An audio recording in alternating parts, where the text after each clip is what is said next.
Thank you for joining us today for the December 18th meeting of the Humboldt County Association of Governments Board. If we can we'll call this meeting to order, and can we get a roll call?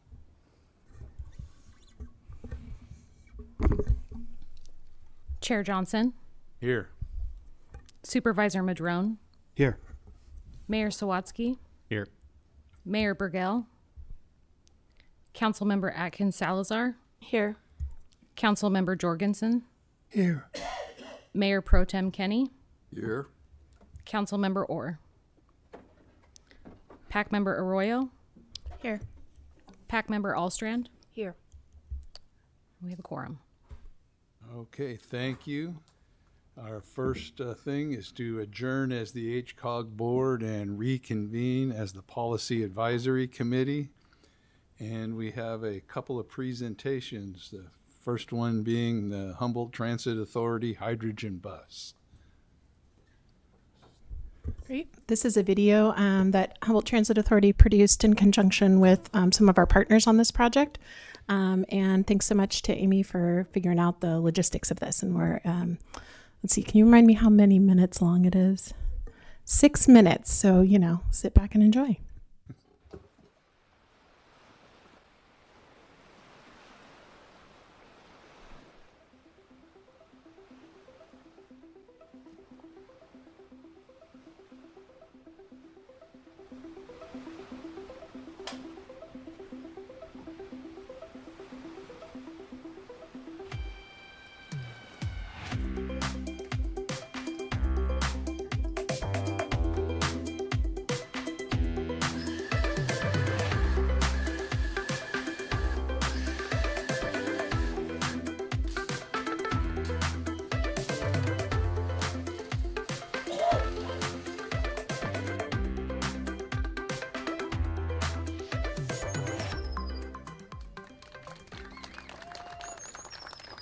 We had a ribbon cutting today, ribbon cutting for our first pilot bus, the first hydrogen fuel cell bus in rural America, which is really cool. Today we are proud to unveil the first hydrogen fuel cell bus in rural America.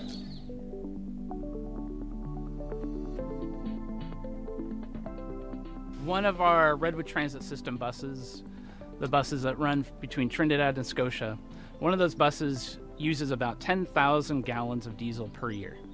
We're ordering 11 hydrogen fuel cell buses to replace our diesel Redwood Transit System buses. So that means each one of those 11 buses will be replacing the use of 10,000 gallons of diesel. So that is roughly equivalent to 90 airplane flights across the Atlantic from England to New York per year.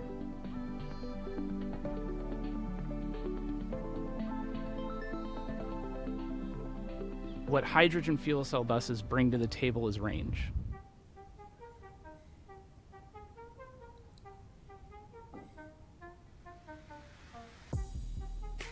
It's the first one that has extended range. They put additional hydrogen tanks on it. And so to make sure that it could handle not only our range that we need, which is the 400 miles essentially, it also needs to be able to climb the grades and do the routes that we have here. So it's not just stop and go in town driving. This is long distances up and down over our hills. It's been over to Willow Creek. It's the same technology as a battery electric bus, but with a different fuel source, so you don't have those long charge times. It can go a lot farther on one tank, which you fill up similarly to diesel. It takes about 10 minutes versus hours of charging, which is super cool.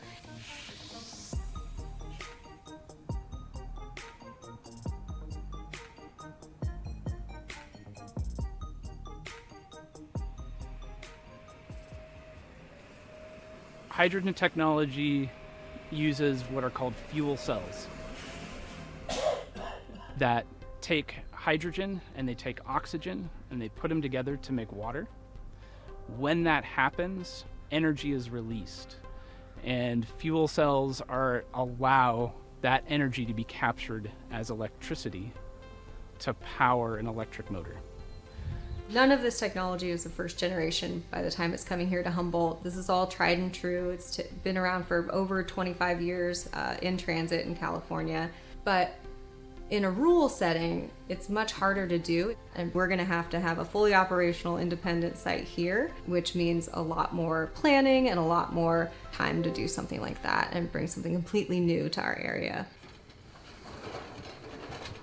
We are going to have a state-of-the-art hydrogen fueling facility with an over-the-fence component that people can come and actually fuel their own vehicles or other fleets can use, which is very exciting. And then we're going to have the North Coast Zero Emission Training Center here at HTA. We're hoping not only can other transit agencies see what we're doing and learn from it, but they can actually send people here to train on our technology and in this training center where we're going to have sample boards of the different components that even someone like me can go and plug things in and play around with it. We are a pioneer in this, and we want to make it successful so that other rural transit agencies can use this in the future. Humboldt Transit Authority is working with our local high schools, our local community colleges, even outside of Humboldt County, to bring in funding and resources needed to develop the next generation of automotive mechanics and workforce in Humboldt County. If you live in Humboldt, you know that it's one of the most beautiful places on the planet.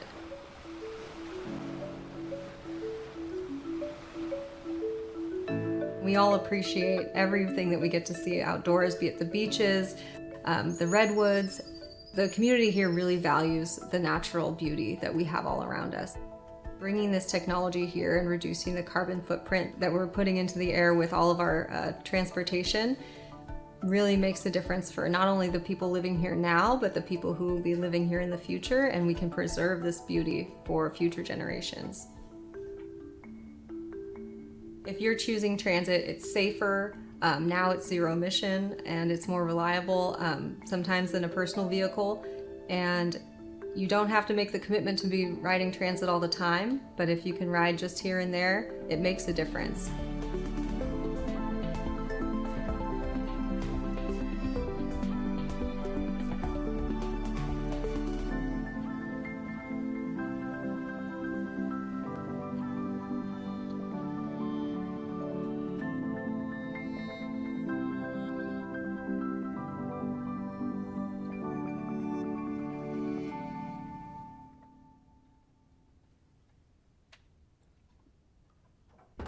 Thank you so much. Hope everyone enjoyed that. We'll make sure that you have access to that link. I think it's some incredible footage of Humboldt County, lots of footage of Trinidad, but some great shots of our beautiful area, and I think really makes at least an introductory understanding of hydrogen a little simple, more simple for people to understand. So, thanks. Thank you. Thank you for bringing that to us. Any comments? Yes, comment. Yeah, thank you for that beautiful video. It looks to me like our unmet needs input on Trinidad have come through. I mean, there's more buses in Trinidad than I've seen in, like Mr. Vice Mayor. I was just, same bus over and over it was again. the same. Anyway, good to see the process is working. No, beautiful video. Looking forward to the whole fleet being that. So, thank you. Any other questions, comments? It would be great for us to be able to show at our council meetings. It's it's short, and that would be another great way to get this information out. So appreciate the link. All right. Well, we have another presentation with our Caltrans partners and the road charge update.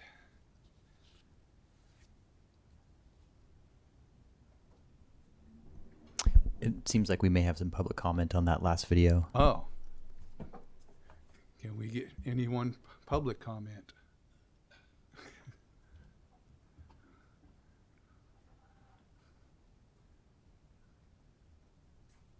I didn't know you saw me nod my head, but you didn't call for public. That's fine. I just McKinleyville Community Services District. We would love to have that to show at our board meeting. Thank you.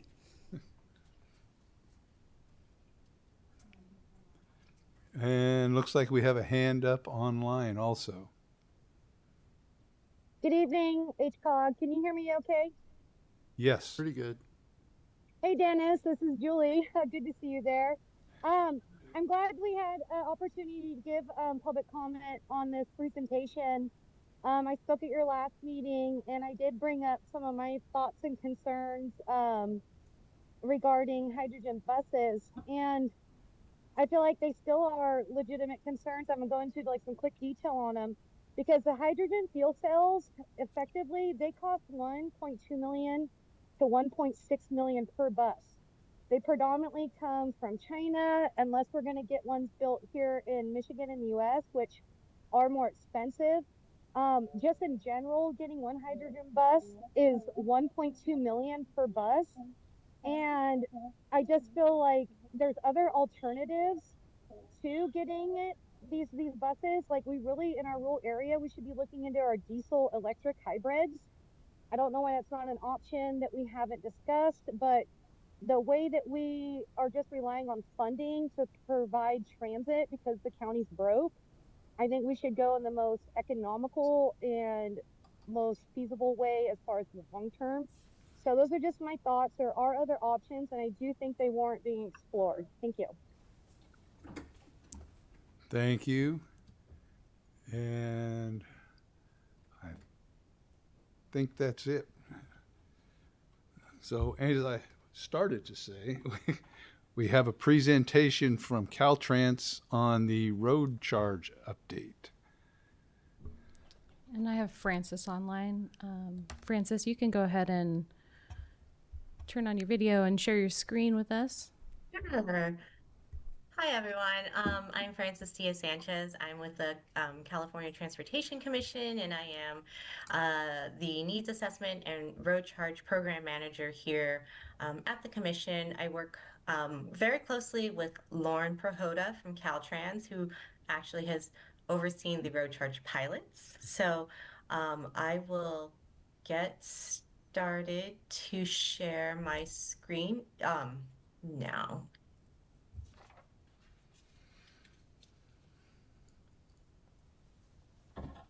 So, just quickly, the Road Charge Technical Advisory Committee that we oversee falls under the purview of the transportation planning team here at the Commission. I just kind of wanted to give some background over the Road Charge Technical Advisory Committee that has provided input to each of the pilots that has been conducted and led by Caltrans. So just some simple background in history. Senate Bill 1077. Sorry, we can't see your screen. Oh, you can't? No. Oh, no. Okay. I have challenges with Zoom sometimes. So, oh, you know what? Let me go back and share my screen.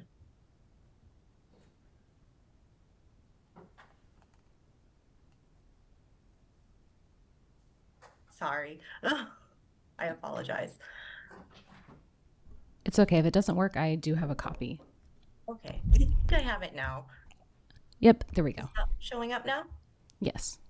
Okay. All right. So quickly, I'll move to just the background and history. Oops. Here you go. So in 2014, Senate Bill 1077 established the first road charge pilot in California. That concluded in 2017. Lauren can correct me if I'm wrong there. It also established the creation of the Road Charge Technical Advisory Committee. The Road Charge is comprised of 15 members and directed the TAC to study road usage charge alternatives to the gas tax. It is a forum where the public can come, attend our meetings, and provide comments on issues and concerns related to the pilot programs or road charge in general.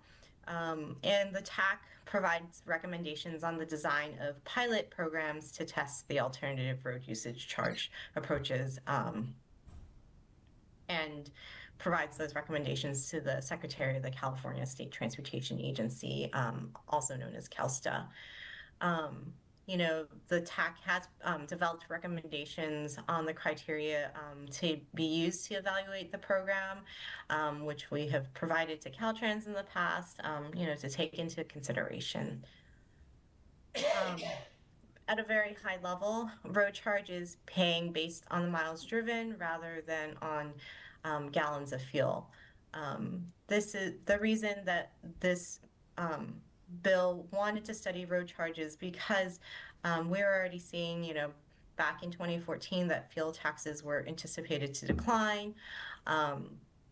Due to fuel consumption or decrease in fuel consumption. This isn't unique to California. As such, California has been studying the feasibility of road charge as a long-term sustainable replacement for fuel taxes. Road usage charge is just another users pay principle, but a per mile fee. So it's just looking at charging people based on the number of miles they drive rather than on the gallons of gas they buy.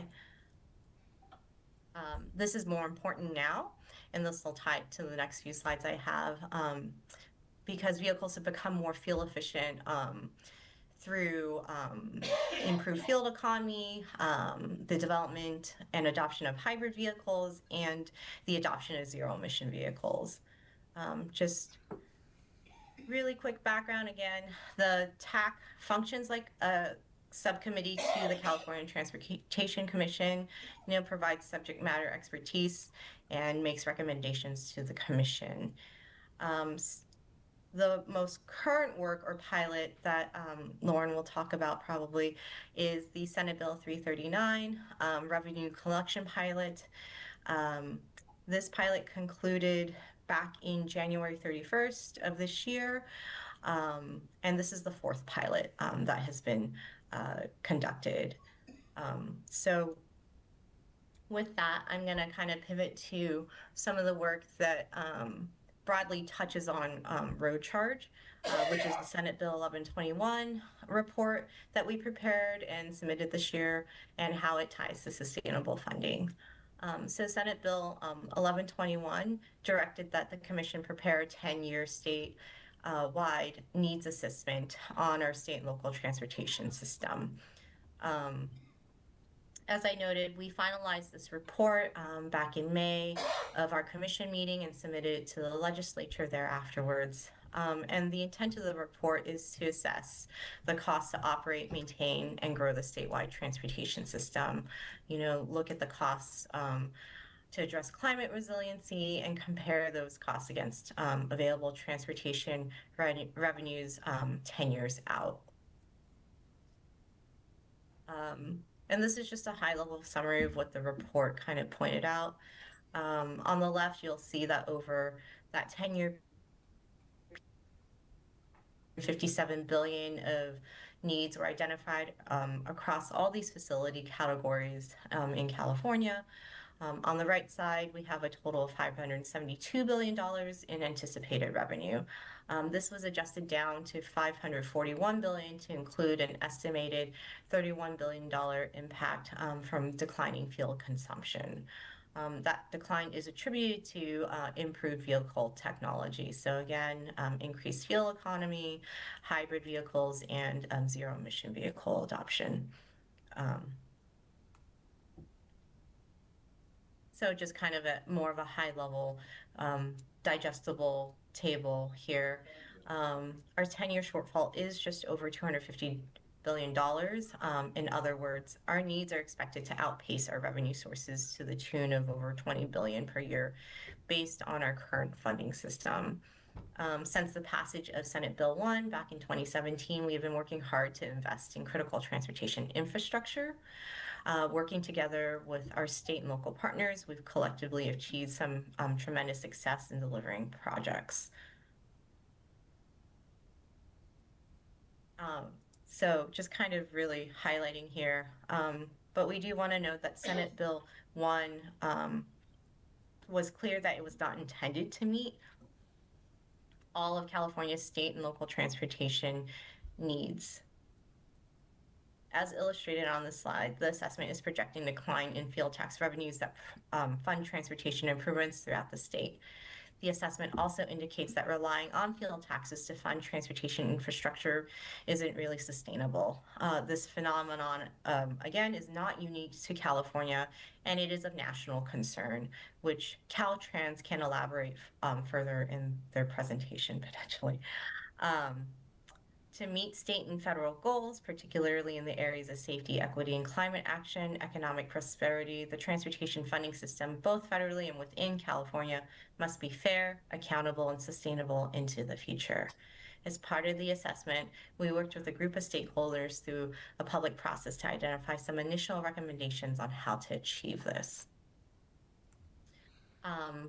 As part of our recommendations process, we developed a set of first principles of co-equal importance. These principles illustrated on the slide, reflect the goals that transportation infrastructure must support in California. They are based on existing state goals and further developed with stakeholder input. As the federal government pursues the next surface transportation reauthorization legislation package, and as the state legislature considers solutions and mechanisms for sustainable fundings, these principles can help inform that discussion. Now for our actual recommendations in the report, given the shortfall and the impact to critical infrastructure, the assessment really kind of honed in on recommending that a phased-in implementation of a sustainable funding mechanism to fully replace the gas tax. An important goal in this process is to figure out how to stop the near-term loss of funding due to declining fuel consumption and determine how a long-term solution to modernize how we fund transportation infrastructure at the federal and state levels.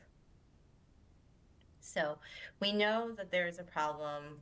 And in our discussions, one of the sustainable funding mechanisms that could be part of this suite of options is road charge. And with that, I kind of wanted to conclude my quick presentation here on our role and what we've done to evaluate the current state of our transportation needs and projected funding out 10 years. If you have any further questions, please feel free to contact me. I have my email listed here, or my manager, Laura Pennebaker, for any additional questions. And I will pause for questions here as well. Are there any questions for our presenter?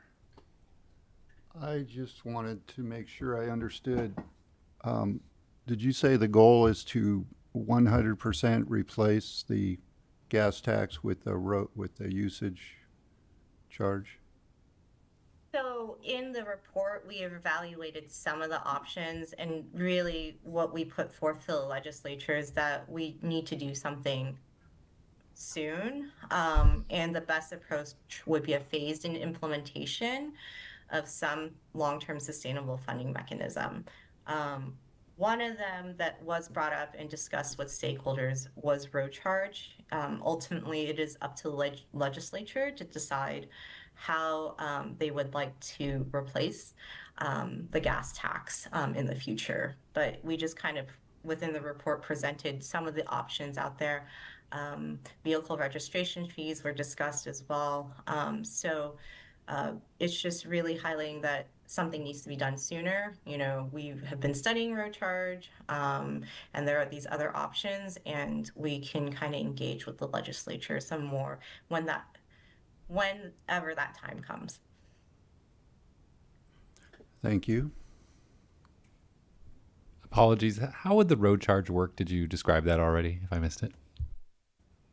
It's a per mile fee. So every mile you drive, there's a rate set. And my colleague Lauren Prahota, I believe, who's there in person, would definitely be able to talk specifically more about how the road charge would work, especially with her expertise on road charge. Thank you very much. Go ahead. Would you like that now or later? Now. Okay. So a road use charge, the way we've presented a report to the legislature last year that had a potential administrative structure for how this might work. anything has to be adopted by the legislature. But what we see potentially as the best approach to this for California is to have a passenger vehicle road use charge system that's overseen by the DMV that leans on third-party commercial account managers to collect the actual tax. So if you think about the process when you're doing your income taxes and you work with something like H&R Block to help you figure out what your taxes are and to then get that payment off to the government, it's that same kind of concept to help the taxpayer and have it really be easier. And then commercial side would be overseen by the California Department of Tax and Fee Administration, which is like the longest department title ever. And where trucking is currently used to going, they do some current reporting for interstate trucking through that agency, so it's a system that they're already familiar with. On the day-to-day basis, how it works is you as a taxpayer would have an option of how to report your miles. We'd have a range of options from things that are very low tech, something like you could drive to a Jiffy Lube or something and have them read your odometer and report it. One and done, no data is shared, nothing like that. You could take a picture of your odometer. We've piloted things like a plug-in device that goes into the OBD2 port in your car that can track the miles. Many cars these days also have in-vehicle telematics, which makes it very easy for reporting. That's a range of options there that has a range of technologies, a range of level of sharing of information. So people would have the power to choose their own way to report their data so they can control their own data use and data sharing. And they would report, they could do it monthly, they could do it quarterly, annually, depending on how they like to manage their budget. And that would be how they'd interact with the account manager to send that tax due off to the state. That's the basics. Hopefully that gives you a sense of it. Okay. I see we have somebody online too. We do have a follow-up. Lauren here will have a second slide deck to share. All right. So thank you so much I'm so glad to be with you here today in beautiful Humboldt County. And Francis has kind of set up the situation that the state is in, both state level and local city and county governments. We rely on the gas tax for transportation funding, whether it's filling in potholes or buying hydrogen buses. This is something that we've built on for over 100 years now. But as we move to vehicles that are fueled in alternative ways, they don't pay the gas tax. And so we need to think ahead to how we're going to fund our transportation system in the future. So one of the things the state has been researching as a potential, it's just research at this point, nothing has been decided, is a road use charge. We've been researching it really since the first bill that Francis mentioned in 2014. And we've done 4 pilots. And what I'm really here today to talk to you about is give you an update on our 3rd pilot that the report has come out that really focused on rural and tribal communities in our state and the impacts and priorities of those communities. We did this pilot in 2021, and I was up here at a couple of meetings. Of course, Stacy is on our technical advisory committee, and she was very helpful in recruiting for that pilot. So much so that Humboldt County really won in terms of our participants, both in terms of rural participants and tribal participants. So that was great to see that. But just to give you a sense, once I figure out the clicker, maybe it's this one. Nope. There we go. Of what this project was about. Primarily was engaging with rural areas of our state and the tribal communities, the 110 tribes in our state, about what they thought about this new idea, how it might fit into their day, what problems they foresaw, what their priorities are. We had trouble recruiting from these areas of the state in our first pilot, and so we wanted to do a follow-up specifically to understand rural priorities because these are very important parts of our state, and they have unique considerations. We want to make sure we understand those. Secondly, we wanted to test some unique technology. Well, it's not unique, you use it a lot if you're using a map on your phone, but understanding on some of those high-tech reporting options that we could offer to taxpayers using GPS technology. Is that a reliable enough place to base a tax on in differentiating when someone is driving on a public road where you should be taxed because it's public funds versus a private road, which is not receiving any public funds. So you really shouldn't be taxed when you're driving on it, right? And is that valuable? Thirdly, we also had the opportunity to partner with one of our tolling agencies down in a southern county to test kind of some back office operations and looking at, can we cross over with some of our tolling agencies and achieve some administrative efficiencies that would benefit everyone? Come on. Am I not where should I be pointing? This one? This one?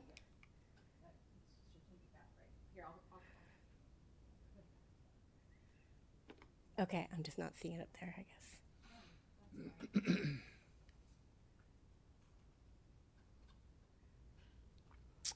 All right, that's good enough. So in order to, rural communities can be tough to engage sometimes, and we wanted to do everything we could to get their opinions across. So we came at it from a number of different angles. I went to a lot of different counties. Anywhere I was invited to go, I showed up because we wanted to take this idea to people where they are and hear from them directly. We also did some surveys statewide. We also focused. We did focus groups in rural communities. We did one-on-one interviews with some tribal members, met with tribal leadership, and we met with certain organizations such as the Farm Bureau and the Cattlemen's Association that might have some relevant concerns as well. So just trying to bring in all the input that we could. Next slide, please. As you can see, we got people from all over. It wasn't the hugest pilot, but we did have a lot of good spread of the participants. This pilot was live in April of 23 through that September. And we only got a few tribal members participating. We did not get as many as we hoped. Tribal leadership was not necessarily, this was not something they wanted to necessarily engage with. So we did not get as many there as we hoped, but it was a good solid number of participants and a good spread across the state. Next slide, please. So one of the things, looking at that, we wanted to see where the mileage was being driven, and what really surprised us was the actual low percentage in our rural cohort of participants of miles driven on private roads. We thought it would be higher, but it's only about 1.5%. And so that kind of fed in a little bit to the discussion with people of, okay, if you are using this GPS technology to share your location and report your miles, that is a little bit more sharing in terms of privacy, right? Not everyone wants to be in that space, but it potentially saves you money in your taxes because you aren't going to be charged for those rules. But as you can see, the number was small enough that people didn't feel the trade-off was worthwhile. They valued their privacy over the tax savings. So that was valuable feedback. And as we looked at the cost that's involved in some of the data processing behind this type of information, it really raised the question of, is it worthwhile for the state to have this kind of system when people are maybe not finding the benefit from it and the cost is pretty high? So that's one of the questions that we presented back to the legislature. Next slide, please. Again, as we talked with folks in these areas, they understand. You understand your public work budget. You understand there's an issue. You understand it's going to grow moving forward. And rural communities want to be at the table and part of the solution. We need to work together to figure out what's the best path for the state in terms of solidifying our transportation funding moving forward. Again, as I said, that priority for privacy over lower taxes did kind of float to the top as we discussed these things. There was a general expressed preference for, okay, we get the problem. We don't love the idea of road use charging. If you're going to do this, can you just do it for EVs and then keep the gas tax in place for the rest of us? So that was important feedback to hear. But another point that we observed was, particularly for folks who are in the pilot and experiencing it for 6 months, they end up with a very high percentage of support of the idea once they've lived with it, right? And we've seen this across a lot of pilots, that people start out very nervous of this new idea. Once they live with it, experience it, oh yeah, that's fine, we've adapted, you know, that kind of thing. So that was interesting to see even in the rural areas of the state. Next slide, please. In terms of the tribes, the feedback that we got from the tribes was they adamantly do not like this idea, primarily because of the issue of sovereignty, which of course we deeply respect. They are their own sovereign nations, and they don't want the state of California taxing their members in this way. But one unique thing that came up in the discussions was their concern over the impact to tribally owned gas stations. We estimate there's about 40 of those in the state. Not all tribes have them, but those who do, they are a significant revenue source for that tribe. And they do not collect the state gas tax, so that gives them about a 60 cent per gallon advantage that drives business to them. So they are actually very concerned over the thought of the gas tax going away. And they're concerned about the effect on their gas stations, which are really critical to the needs of their communities. So that was an important thing to hear. And then just the need for tribal funding. This issue is also being studied at the federal level. Congress has passed, as part of the last transportation bill, the intention to do a national road use charge pilot. And it's really going to be important for tribes to be at the table in that discussion at the federal level as well, because most U.S. funding for tribes for transportation is coming from the feds. It's not really the state that provides them any funding. So that's going to be really critical for them to be involved in the discussion at that level. Next slide, please. The technology findings, again, it was working great. Fortunately, we were able to leverage some Caltrans-based maps that we had that were very thorough. So it's really critical to understand that you need to have those strong underlying maps. Not all states have those. You also need to have a process to update them frequently to make sure they are consistently accurate. But again, as I noted earlier, the cost of processing that location data, storing it, and all that things it actually raises the cost significantly. And so it does raise this question, you know, is this at least at this point in time with this technology, is it worthwhile? Is it a cost benefit analysis really coming out there, right, to do it for the state at this time? But it's a complex issue as we think towards interoperability with other states, that we'll just need to kind of monitor that question closely. Next slide, please. And then finally, with the tolling agency that we partnered with, we found that it worked very well. The tolling agency was able to put the road use charge right directly into their monthly tolling bill that they send to existing customers. And that worked very smoothly for the customers, so we saw a lot of potential in terms of that crossover. Next slide, please. So that was our third pilot. Francis mentioned the fourth pilot that we've already finished, and we're writing the report for it right now. That pilot was required by SB 339, which was passed in 2021 by Senator Wiener. And that one, for the first time, gave us the authority to collect actual revenue from participants to really test that technical process and also look at two different potential rate structures and compare their effect on behavior.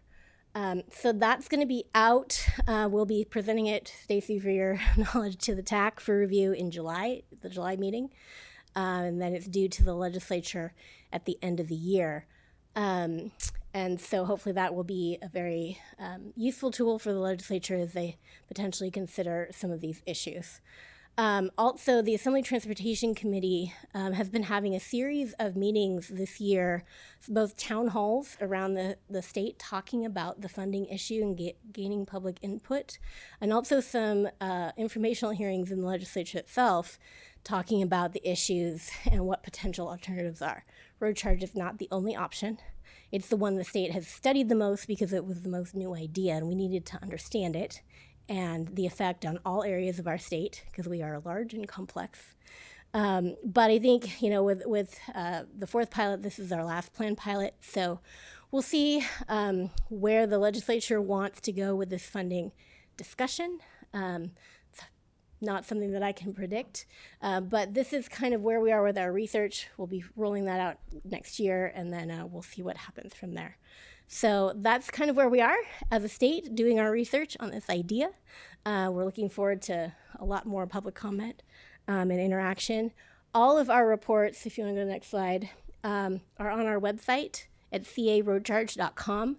There's a lot of information there, including links to what other states are doing, some informational videos. There's a calculator that you can put your own vehicle in and the number of miles that you drive, and you get estimates of what you pay in taxes under the gas tax versus what you might pay under the road charge, so you can see what it means for your own budget. So yes, lots of information there if you wish to do a deeper dive. So with that, happy to take any questions. Is there any question? Yes. Yeah. Have you got as far yet as figuring out how much per mile you're going to try to raise? You know, as far as you know what the shortfall is. That's a question ultimately that will be decided by the legislature. The way that we have run our research program is looking at a revenue neutral. So basically, something that would take in the same amount of money as we are currently taking in. For this last pilot, SB 339, the CTC was tasked with setting the rate for it. They set it at 2.8 cents per mile for a flat rate for passenger vehicles. Commercial vehicles would probably look a little bit different. Right, okay. And the other thing, make sure you remind the legislature. They better make sure that if this goes into effect, the price of gas goes down. If that doesn't happen, they need to step in and do something because. Yes, that's an excellent point. Yes. Why do we continue to treat the roads as if they're a utility and not just have a general fund? It seems like this program is overly complicated, and we've spent 10 years, I think, researching it. So it seems like maybe we just have it come out of a general fund instead of all these things. That's absolutely an option. You know, I think it gets down to different people have different, I think of philosophies of taxation. Should transportation be a public good that's part of the general fund, and just like everything else, everyone uses the transportation system, even if you don't drive, you're in the bus. You know, if you never leave your house, you're still getting Amazon dropping things off at your house, and the police can get there if you need them and things like that. Or is it a use-based fee? There's nothing wrong with either of those opinions. The interesting thing that I find is most elected officials that I talk to across the country, state level, federal level, both parties, firmly in the space of transportation must be a use-based fee. So road use charging is the most direct use-based fee. Registration is a little bit farther away, you know. So people's their taxation philosophies interact with this, and you know we're trying to study the technical aspects of it and the stakeholder input to feed that into the conversation. But definitely the philosophy of it shapes things as well. I just know that we're always trying to pursue equity, and I think that general model would be more equitable than currently going after usage. Thank you. Yes, Supervisor Madro. Well, thanks for your presentation. This is not an easy subject to try and dissect for the state or for consumers or anybody really. Just some quick math, 12,000 miles a year average for a passenger vehicle at 0.28 cents or 2.8 cents per mile is about a $360 cost for a passenger vehicle per year on tax. If you use the 12,000 miles once again and you divide that by an average of 25 miles to the gallon for a passenger car, many get better, some get worse, and you take 60 cents per gallon difference for tribal gas, because they're not paying the state tax. I just assume 60 cents for the state tax. It's about $430. So it's about a $70 difference, a little higher with the with gasoline tax versus the charge that you said. Again, there's no decision that's been made at this point. It's all just trying to look at all these things. One thing that's interesting is that not all roads on reservations are reservation roads. So, for instance, on the Hoopah Reservation, most of the main roads are actually county roads on the reservation. Rancherias are a little different. They tend to be smaller, and there tends to not be county roads on rancheria lands. But many reservation lands are county roads that we maintain. In Humboldt County, we've got, like for instance, in McKinleyville, which is unincorporated county, we have 3 types of roads. We've got private roads, which make up possibly, I don't know, Dennis, what do you think? Maybe half the roads in McKinleyville, a third of the roads in McKinleyville, third of the roads in McKinleyville are private.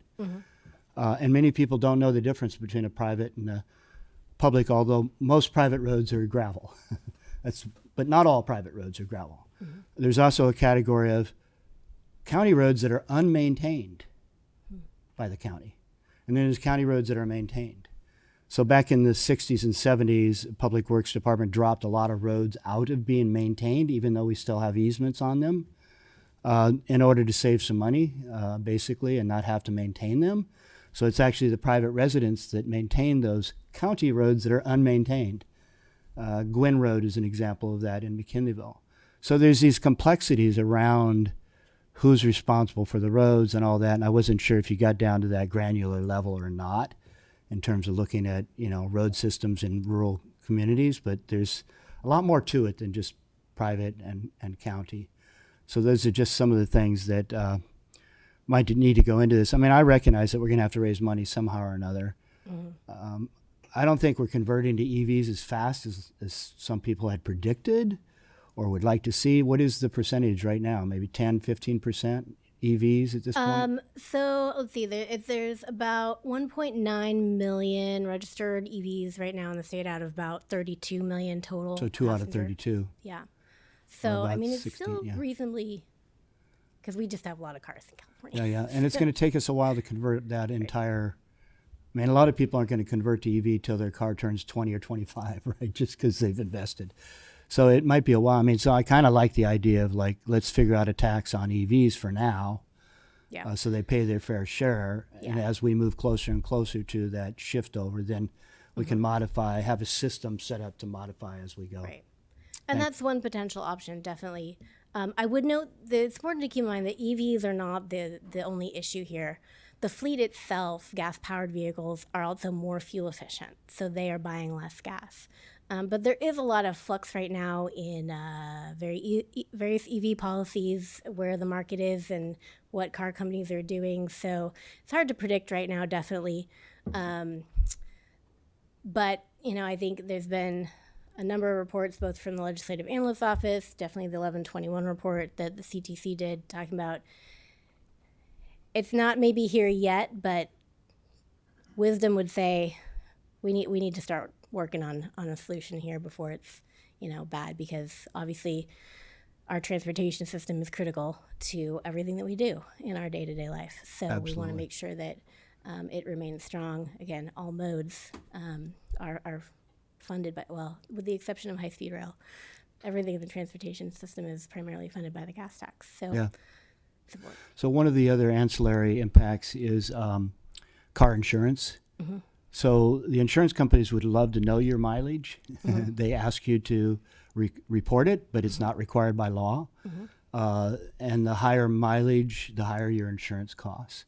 So the suggestion that you might be able to use odometer readings and turn those in, there's an impact there on people's car insurance possibly going up over what they currently are. People are struggling just to pay, to buy gas to get to work right now and all that. So I don't see any easy solution here, frankly, but that's just an ancillary impact that might be thrown into the hopper. Yeah. You're right. It's never easy to talk about taxes, whatever you do. Supervisor Arroyo. Thank you. I appreciate the update on this. I think one of the things that I find interesting in talking with people about it, and I haven't been, as engaged as Councilmember Atkins Salazar, but maybe a misunderstanding of the amount that is state gas tax. Because as a county, we struggle with, road maintenance and infrastructure mightily. And in talking with folks to pass a sales tax measure that also funds transit and road maintenance, just talking about what the rate for state gas tax actually is was interesting. So I did use your calculator and was intrigued to see, I think I thought the numbers were going to be higher too. I do drive a very fuel efficient vehicle, but if I think about my average mileage, I'd be paying like $7 or $8 or $10 a month in state fuel tax versus a little bit more according to the calculator that you have here. So that, I think that the revenue can only be stretched so far, and I understand that's why we're studying this, but I can appreciate, and I think it's a good thing to be able to convey to people that by using this calculator, what actual state fuel tax is, because I think people are lumping together in their minds a lot of other costs, but the revenue streams from that are very limited. Yeah, because it's hard to be aware a lot of times of what you're paying in gas tax because it's just part of what you pay at the pump. It's not broken out, so it's not necessarily separated in your mind. But yeah, I think it's an important point that, in the switch from gas tax to road use charge, there are some people who would pay more. Those less fuel efficient will be contributing more of the fair share to the system. Those who have more fuel efficient vehicles, which the research we've done shows that they tend to live in rural areas. They have the bigger trucks that are needed for more rowboat areas, snow, all those things, just the way of life, and those in low-income communities. So those tend to be the kind of communities that we do want to see have their taxes come down. So there are some potential equity benefits there. But yes, there are some people who would pay more. There are some people who would pay less. But it wouldn't be a huge, as you noted, it's not the hugest amount you've ever seen. All right, thank you. I think we have one person up there, JM, that would like public comment. Thank you, and I'm sorry if I prematurely throw my hand up as I'm working, but I do appreciate having a chance to have comment on this. I really think this is a conversation that we should be requesting some thorough analysis first. We already have our Measure O. That's not really working out for being long-term. I would hope this board would work towards facilitating a town hall. I would hope that the supervisors present in the room would promote bringing this to the board. I did some quick numbers too. On average in Humboldt, it's 300. If we go to this road tax, it's going to be weight incorporated too. It's going to go up a lot higher for all our industrial drivers here that basically are the backbone of this county and taxed to death already. So there are alternatives. I was looking at those. So thank you, John, for mentioning the general fund one. There's other ones with bonds and there's lots of options. So that's why I think we need to have an analysis that throws out the options that are there. And our goals, the goals for the road tax, we really need to be focused on what they were meant to be doing. And that's like, maybe we start at the bottom. Maybe we only can facilitate enough in a pilot program to get our essentials done. Maybe there's places we have to cut. Maybe transit does need to work on their external funding. So I think this is a very large conversation that I think is really inappropriate, honestly, to only be in these chambers. So again, I would really support this board to push a town hall, push this going to supervisors, because it'll be here before we know it. It sounds like it's already a problem. We should have been focused on it sooner. Thank you. Thank you. And I think we have another public commenter. Thank you.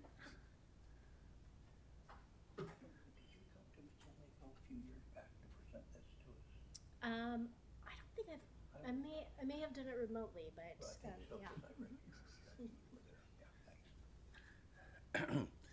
yeah. Thank you, guys.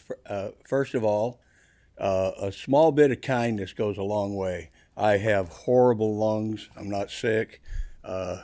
God decided not to have somebody shoot me in the back a couple of years ago, but to let me die from emphysema. So thank you so much for the water. I appreciate it.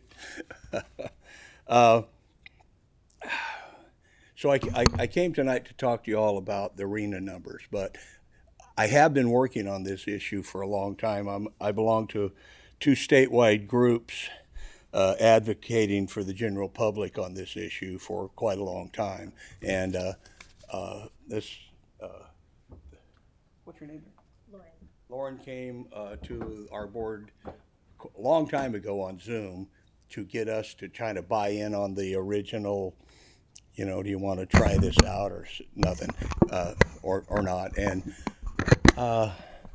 we declined, as a lot of groups did. But anyway, so I've been involved in this in a long time. And you answered the question that I had about how will the mileage be parsed out to the tribe, but how's that going to be parsed out to my district and to the cities and the county? Okay, that's, and she can answer them questions now if she want these questions now or later. I want to ask them. Mileage 339, the collection pilot is really discriminatory, and we've commented on this for a long time about the discriminatory aspects of this. The mileage fee should only apply to non-gas or diesel vehicles, period. If there's another process that you want to tack on something to these vehicles for their exhaust or whatever, that's a whole nother issue, and we can talk about that at a later time. Mileage fees discriminate radically against the poorest in California. Just absolutely a fact. The poorest people in California tend to have to drive longer distances to their jobs, their low-paying jobs, live in more out-of-the-loop areas. Rural residents and agriculture and trucking are just impacted radically by this.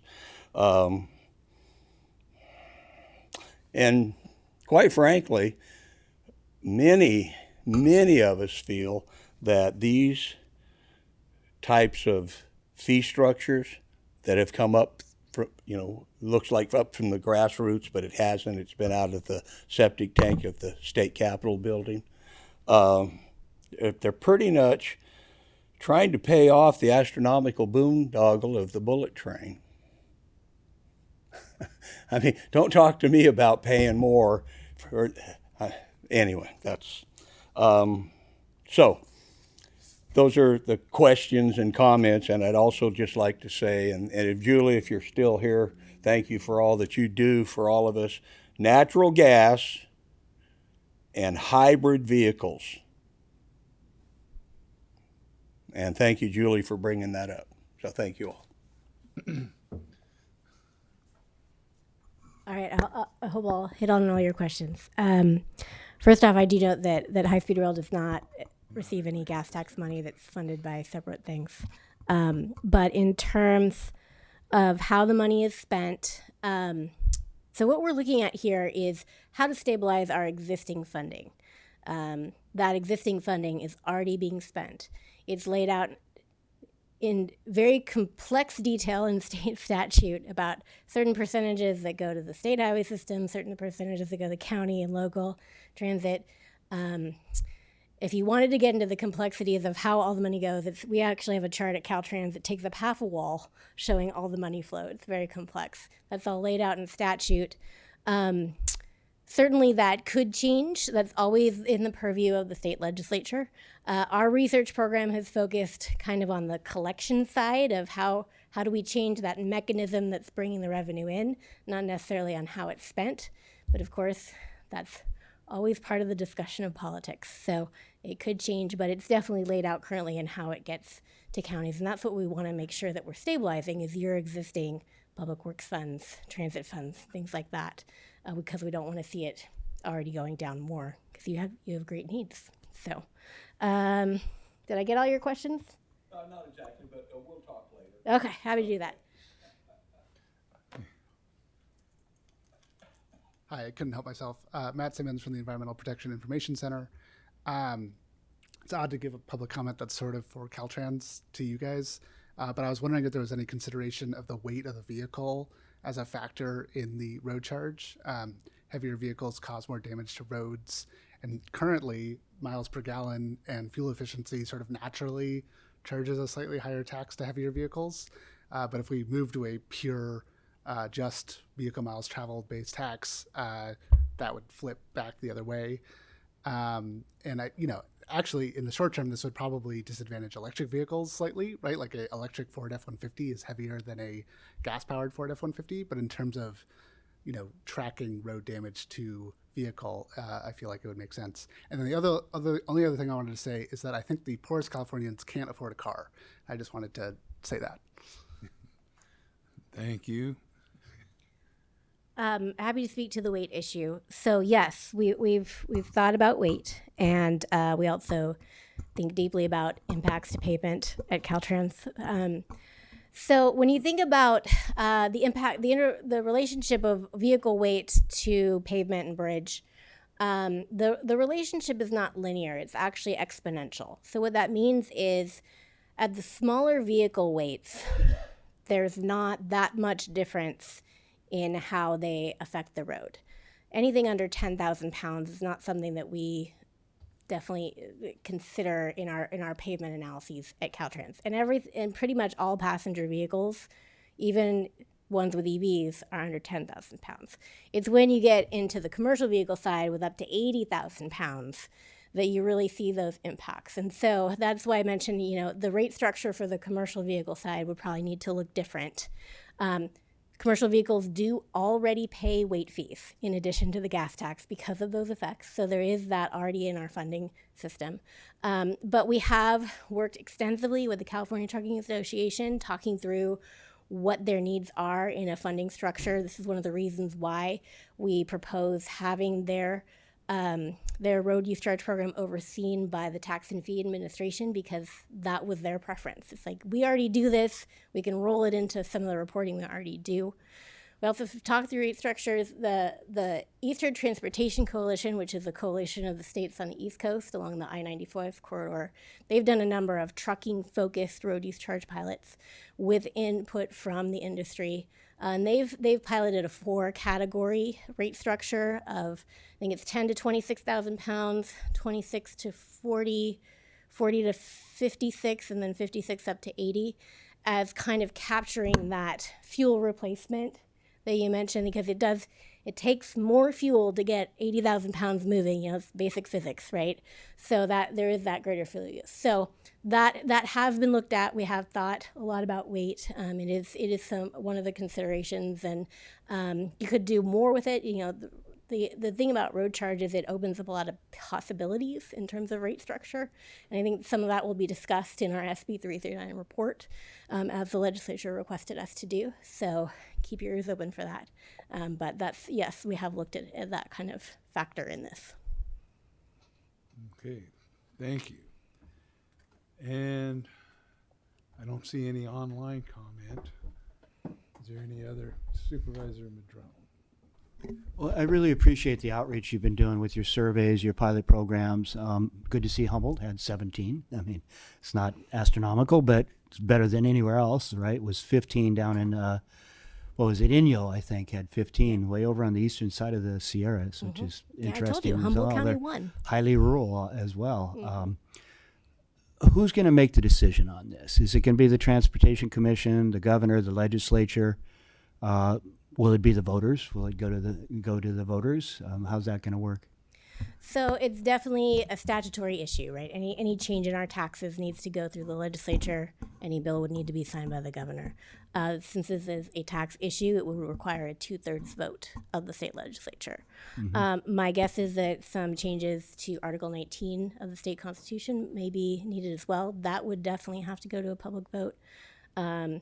When the state passed SB 1 in 2017, which raised the state gas tax, that faced a recall effort. So that went to a public vote. That's a possibility here as well.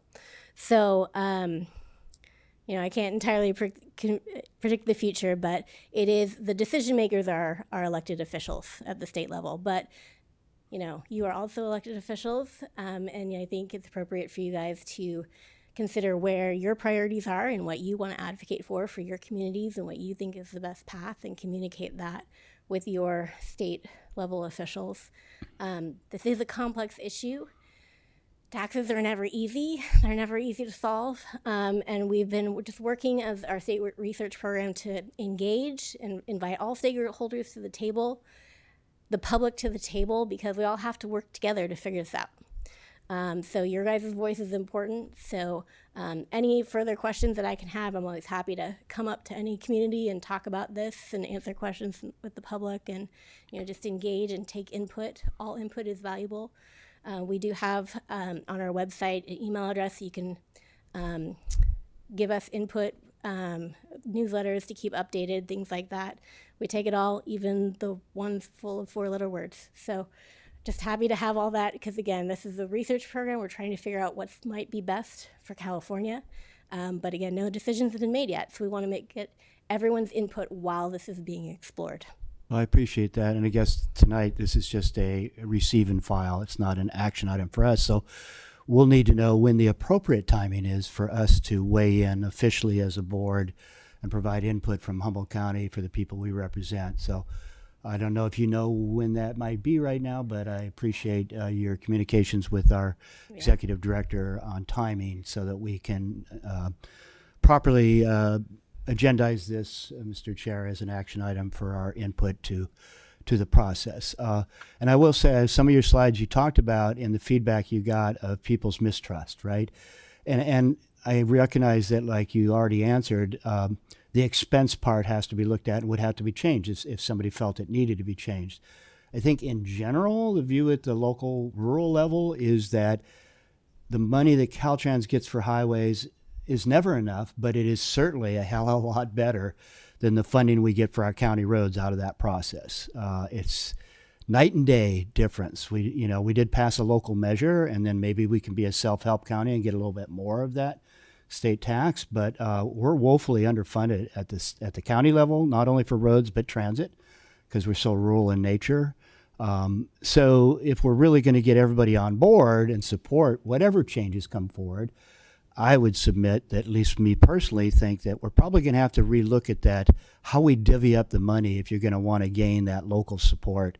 Mm-hmm. And rural is probably different than urban, and that's where the votes are, and I get that. But just a couple of cents there of my opinion on what we probably are going to need to do to get rural support for something like this. More money for rural roads. And I think the AB 1121 report that Francis referenced, defining the needs, right? A big chunk of that is what are local needs. And that'll be a big piece in the discussion of the legislature, and you guys can definitely leverage that report to highlight.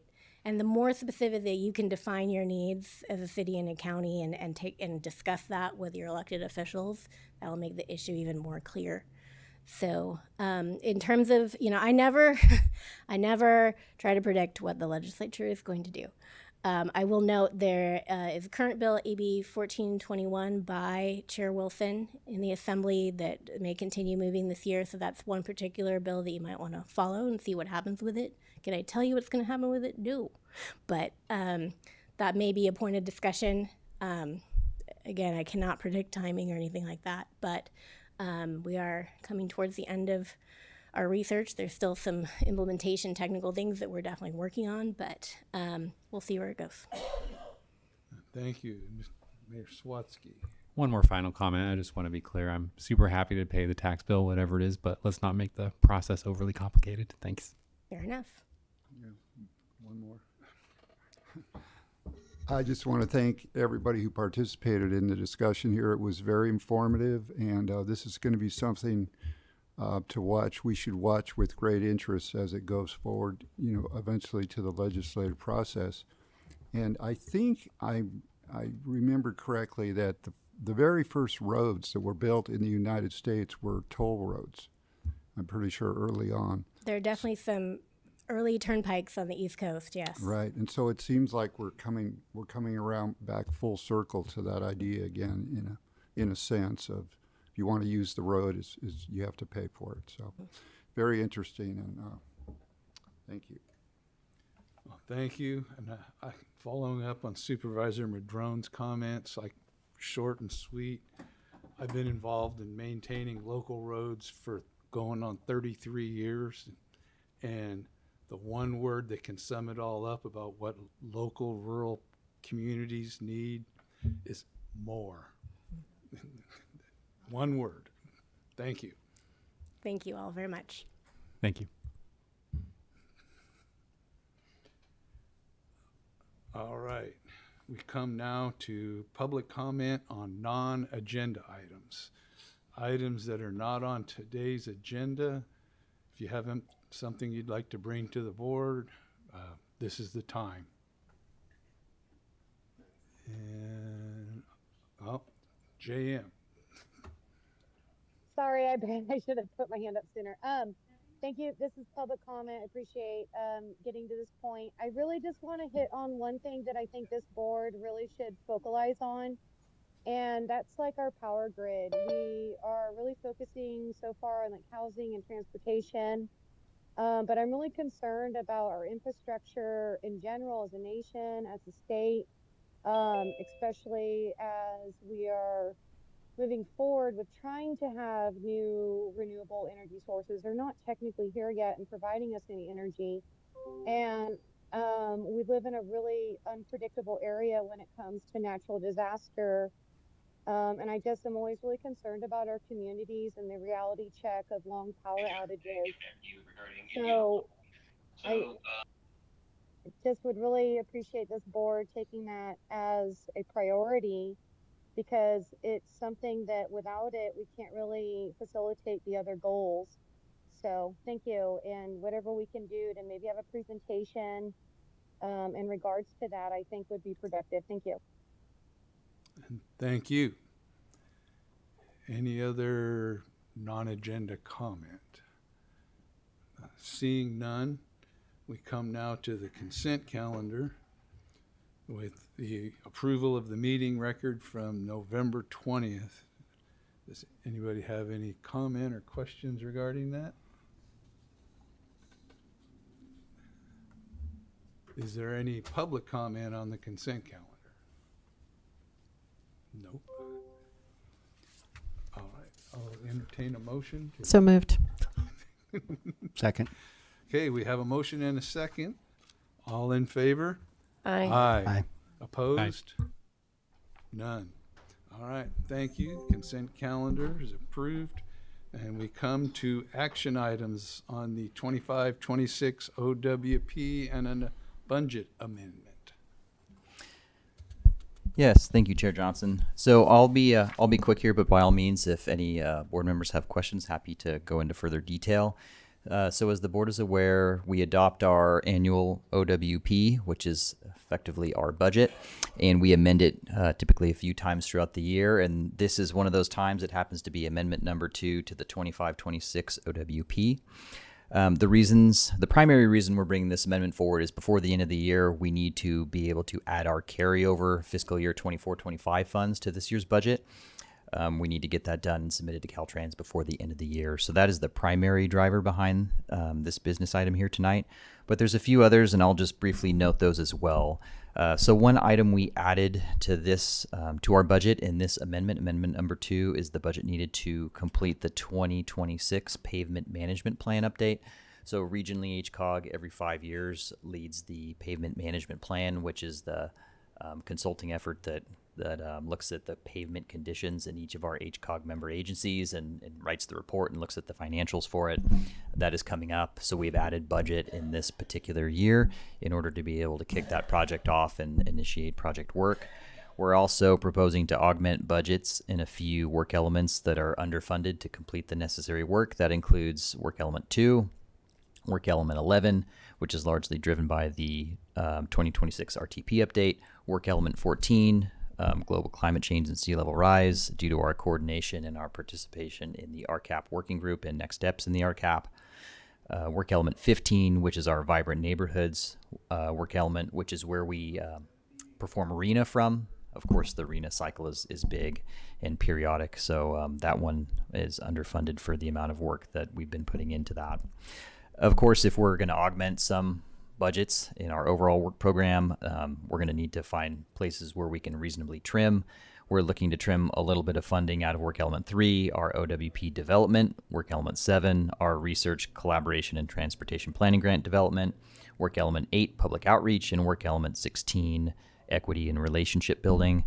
I will note that we have a lot of projects and we have a lot of things going on right now, so the work elements we're proposing to reduce some of our budgeted effort in are not only areas that we have not worked heavily in this year, so we are also over budgeted in those, but we won't be not working in those areas. We're working very heavily in public outreach and collaboration and equity and relationship building, largely through the lens of the project work we're doing right now. We have a number of projects going, so that's just really what's taking up staff time. So we do feel comfortable reducing these particular budgets for the remainder of this year, recognizing that in that project work is where we really need to focus. So with that, that concludes the majority of the changes we're looking at. I just will note also this went to the TAC at their meeting earlier this month, and they did unanimously recommend that the board adopt the amendment through resolution so that we as staff can move forward and submit to Caltrans and get all this completed. So with that, that concludes my presentation. If you have any questions, I'm happy to answer. Is there any questions or comments for, yes, Supervisor Arroyo? Thank you. Really appreciate the effort that you've made to move things around, especially to fund the regional climate coordination work. I appreciate that the TAC recommended this also, and I just, in seeing that, the funding for the transit planning and public outreach and engagement is going down a bit, I realize that there might be areas where it's going up in other project-specific areas and grant-specific areas, but my request to everyone here would be that we check in at the end of the year and specifically focus on how that was effective or needs adjustment, and just sort of remember to call out that for discussion when we look to the next OWP cycle, just because those are it's small amounts of money, but it's percentage wise kind of a big change. So thank you. Any other comments, questions, any public comment on this item? Let's see, none. Is there a motion for this? I move that the board adopt resolution 25-24 approving the fiscal year 2025-26 OWP and budget amendment number 2. Second. Third. Whatever.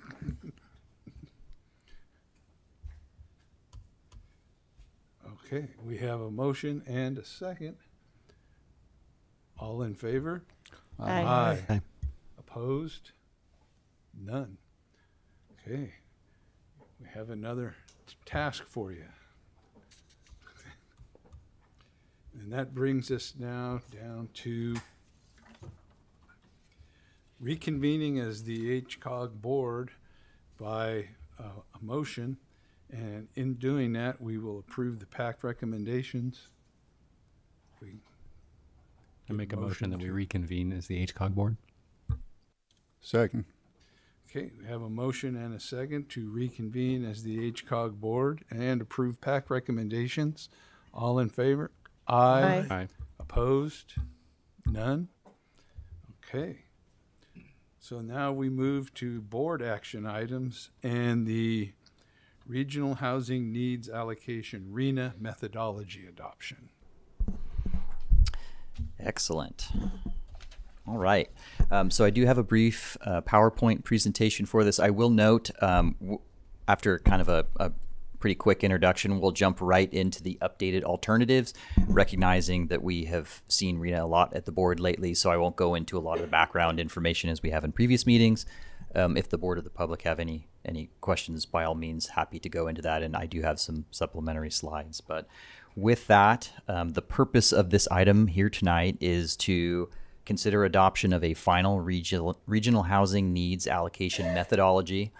This is the methodology that would be noticed to our public agencies and submitted to HCD for formal approval in the RENA process. And I will note that this is December. We are approaching our last month in order to maintain compliant with state code to submit an adopted methodology to HCD. That timeline, the timeline we're fighting against right now is January. So we are nearing the end of the period for which we are expected to have this allocation method adopted as well.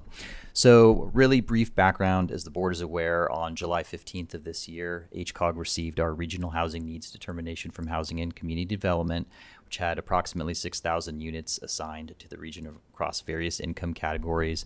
At the September 18th board meeting, the board identified a preferred regional housing needs allocation method preferred alternative for public noticing. The public comment period extended from late September through October and November. We received preliminary comments, we being HCOG, preliminary comments on the allocation methodology from HCD on November 14th. On November 20th, we held at the regular board meeting the public hearing for the proposed preferred regional housing needs allocation method alternative.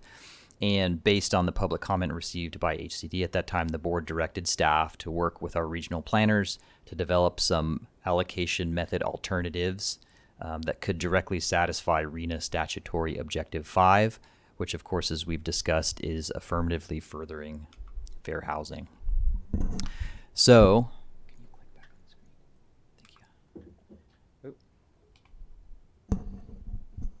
we'll start with alternative 1. So we'll go through all 3 alternatives. Each will start with a brief flowchart description of the alternative followed by the results. So we'll start with updated alternative 1. So big picture, at the tail end of the meeting, we went back in, we looked at other COGS allocation methodologies. We really tried to look at what other cycle 6 COGS were able to get approved by HCD and what their methods were ultimately to affirmatively further fair housing, which is RENA statutory objective 5. And the first method here is based on one way that some COGS approach would be to bring something like opportunity score, which is a state metric for housing opportunity with AFFH, bring that in the first step of the housing allocation method. So as the board will recall, our previous allocation method was to assign units based 50% on jobs and 50% based on population. This updated alternative would keep jobs at 50%, it would reduce population to 40%, and it would add opportunity score in there, which would be weighted at 10%. So that's step 1, which would be different. It would include opportunity score.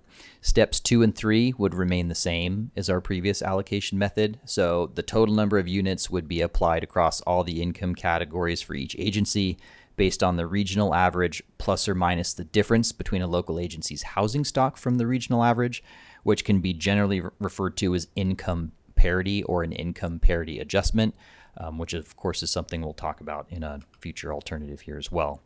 So our alternative 1 results are shown in the table here, and this is the table from the staff report. Big picture, if you look at the column on the right, you'll note that the total number of units allocated to each agency are slightly different than what was previously shown in the preferred alternative. This, of course, is because the opportunity score is brought in step 1 of the process. And then some kind of more detailed notes to that. Big picture, the increased number of units went to agencies like Arcata, Blue Lake, Ferndale, Fortuna, Trinidad, and the county. And the decreases to unit allocations were seen in Eureka and Rio Del, which are the 2 agencies with lower housing opportunity scores through the HCD tool. Updated alternative 2. So alternatives 2 and 3 are similar in their structure, in that the first step in the allocation method would actually remain the same as our previously preferred alternative. So we would assign a total number of housing units to each agency, 50% based on jobs and 50% based on population. But that we could approach the AFFH analysis by looking at our assignment of below moderate income housing, which is also our low income housing. So updated alternative 2 would assign the total number of units in step 1, and then it would distribute the total number of low-income units to each agency, 30% based on their mapped opportunity score and 70% based on their work-based VMT. Work-based VMT was used over total VMT because it was felt to be a better measure of transportation necessity as opposed to discretionary transportation decisions that folks in various jurisdictions make. Lastly, after that assignment happens, the above moderate housing units would be allocated based on the averages that were provided in the regional housing needs determination. And the results are shown in Table 2 here, which again is the same as the staff report. So again, some key things to note in this alternative is compared to the previously preferred alternative, the total allocations for units to each agency remain the same. Again, that's because step 1 remains entirely the same in this updated alternative.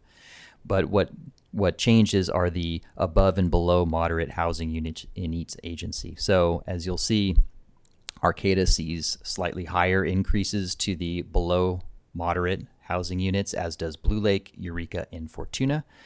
And there are decreases to the below moderate housing units in the county, Ferndale, Riedel, and Trinidad, which are all the higher VMT agencies.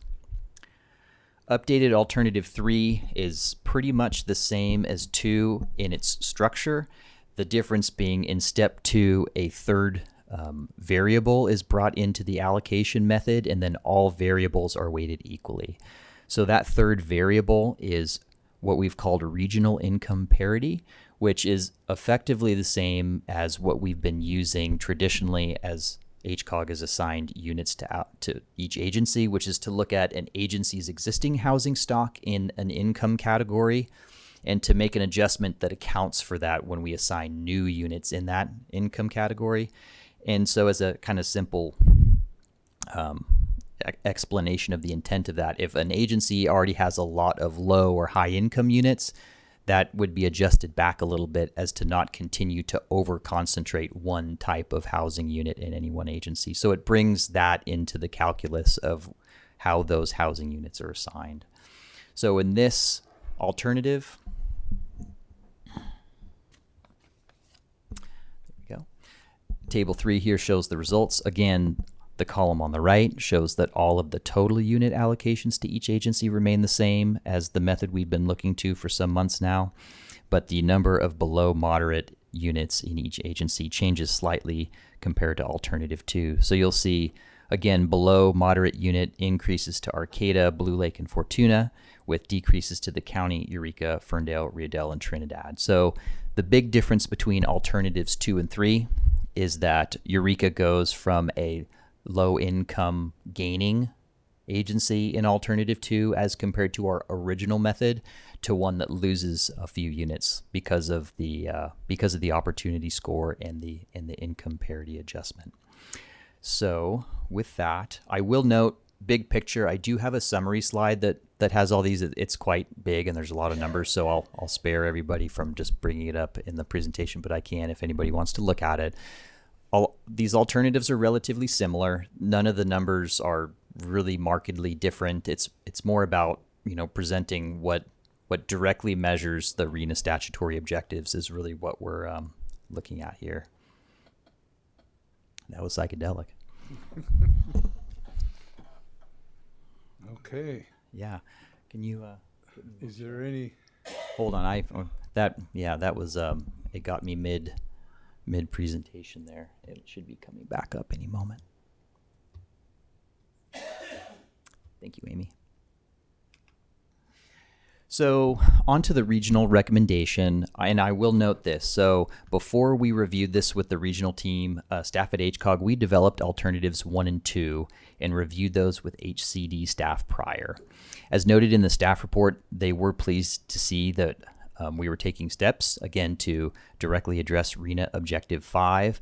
But I will note that in that conversation, one thing that they had some hesitancy with Alternative 2, and that is the 70-30 VMT opportunity score split alternative, is that it actually results in a larger number of lower income units in Eureka, which is a lower opportunity jurisdiction.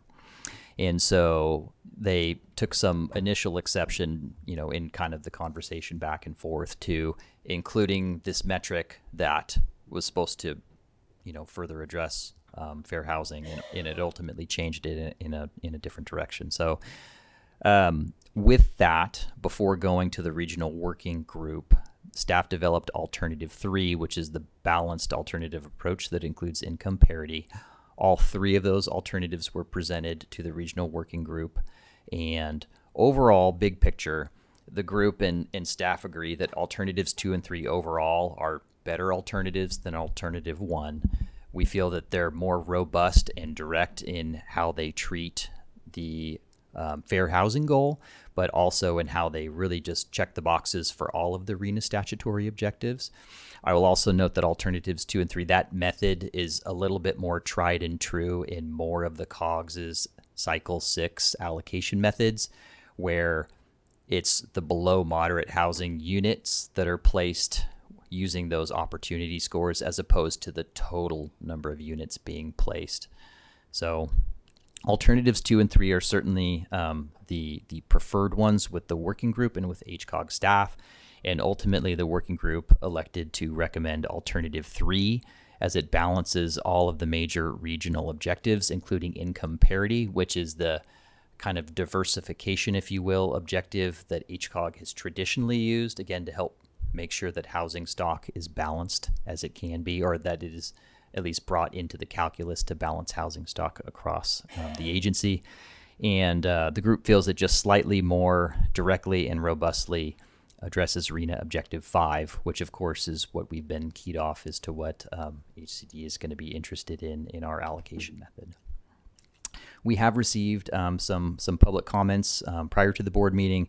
They were distributed out, of course, and put on our board packet online. I'll acknowledge them here. We did receive one from CRTP and EPIC recommending that the board consider adopting Alternative 2. This is paraphrasing it, but largely, of course, due to climate, greenhouse gas emissions, and transportation cost considerations. We did receive an additional one from Legal Services of Northern California, also recommending the board consider adopting Alternative 2 due to VMT and transportation cost considerations. Next steps, and then we'll pass it back to the board for questions. But after adoption or presumable adoption of a final RHNA methodology this evening via Resolution 2525, staff would move to update the website and to notify HCOG member agencies of the board's decision and to submit that to HCD as well. Those are both statutory requirements that we need to do immediately following adoption by the board, but also it initiates our 30-day review and appeal period with HCD and with local agencies. So just so the board is aware, once that is noticed to public agencies, there is a 30-day period where any one of our HCOG member agencies could review and file an appeal to that process if they so chose to do so. Doing so would, make a whole litany of additional steps we would need to do before ultimately finalizing this process. But that's, full transparency, what the intent of that 30-day period is for. And that's also when HCD does their review and either concurs with the method that is adopted by the board or provides comment or takes exception. Assuming that that 30-day period goes through with no comment that needs to be readdressed by this board, staff would move to finalize our regional housing needs plan, which is a recommended part of the motion here tonight to begin the regional housing needs plan regardless, and that would come back to the board likely in March if no appeals came through in the 30-day appeal process. So with that, happy to answer any questions. I do have a few supplementary slides on the variables that were used if anybody's interested, and a summary of all three new alternatives plus the old alternatives and as far as unit numbers if anybody is interested. But with that, I'll hand it back. Thank you. Okay, well, thank you. What is your sense on HCD and Alternative 2, and if that is submitted, would they kick it back? I think Alternatives 2 and 3 are both strong. I think that Alternative 3 right out of the box, it is a little bit stronger because it fits a little bit more with what HCD as an agency who is making decisions based on state statute is looking for. And I think it brings into account that additional variable that has also been stated by this board and others that is important, which again is looking at that diversification and hoping to not over-concentrate housing types in any one agency.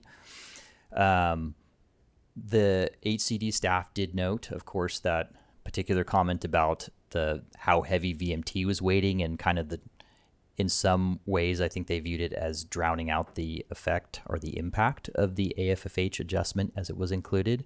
It's not to say that after reviewing it in detail, that's something that they would see. The thing I will note is, they're looking at what we submitted to them originally versus what we were reviewing with them now and seeing a difference in units. That takes out the context of the fact that we've been advocating with them for 6 months that our previous allocation method, although it didn't directly measure things, we're looking at composite variables that really actually surprisingly well take into account all sorts of complex variables that one could break out in our region. So I think either one of those methods could be justified and could be approved. Alternative 2 potentially has slightly more vulnerabilities than alternative 3, and they're very close, as you see. For most agencies, it's on the order of single digits when we're talking about hundreds or in some cases 1,000+ units. So they're not markedly different. It's just how directly and robustly can you point to the statute, point to the data, and show that you're putting your best foot forward and that it makes sense. So okay. Well, is there any? Yes, Mayor Sawatsky. And just to confirm, this methodology will only be used for this housing cycle, not housing cycles in the future. Is that correct? So each cycle, well, in HCOG has the discretion to approach the housing allocation method as they see fit in each cycle. It has been tradition for some time. The 50-50 with the income parity adjustment was the tried and true method for, I believe, 3 cycles. State statute also didn't change a whole lot insofar as the RENA process during that time, which is one of the reasons it didn't necessarily have to be looked at different. Cycle 6 to cycle 7 for HCOG, there were a number of changes, and that's why some of that additional stuff would be brought forward. But any cycle is fair game to approach it in a way that can be justified via state code. Thank you. Could you just touch on briefly, I think we discussed it some last month, but let's just say hypothetically we decided to go with number 2, we turned it in, they sent it back to us. That delay in time, how much impact would that have to other aspects of what we're trying to do here? My best guess is about 3 months, because the appeals process itself is 30 days. And then at that point, in a nutshell, we'd have to have a 30-day period to collect and discuss the appeals across this board. Then we'd have a 30-day period to notice and provide a different action, and then a 30-day period in which that would lead to our updated final decision. So wherein we could, if a method was adopted this evening and approved in 30 days' time, our local agencies would effectively know by the end of January what those numbers were going to be. We'd have to move forward with the regional housing needs plan, but the method would be sound, and the plan is just the document that kind of ties it together. Conversely, if we put forward something that was rejected, that concrete point of knowledge would not be known until probably more like April. And then we'd be talking about the regional housing needs plan probably in May or June. So would that be substantially harmful to us as far as other deadlines or things that are triggered by, I'm trying to get a sense for how big a problem that would be. I'd say it all just is another wrinkle in staff time and staff time diversion where folks need to start to transition to work on other things. That's probably the biggest, the timelines, the appeals timelines, all those things are part of state code, so that would allow for moving through that additional part of the process. I'd say the bigger thing is that'd be that much less time for some agencies to really understand exactly what those numbers are. They're not markedly different, as you'll know, so that's not going to be the end of the world if it's 5 units different and 3 months later. In concept, that doesn't sound like a big deal. But it's just, again, it's more staff time going through the motions. It's less time to actually really be able to focus on your next step.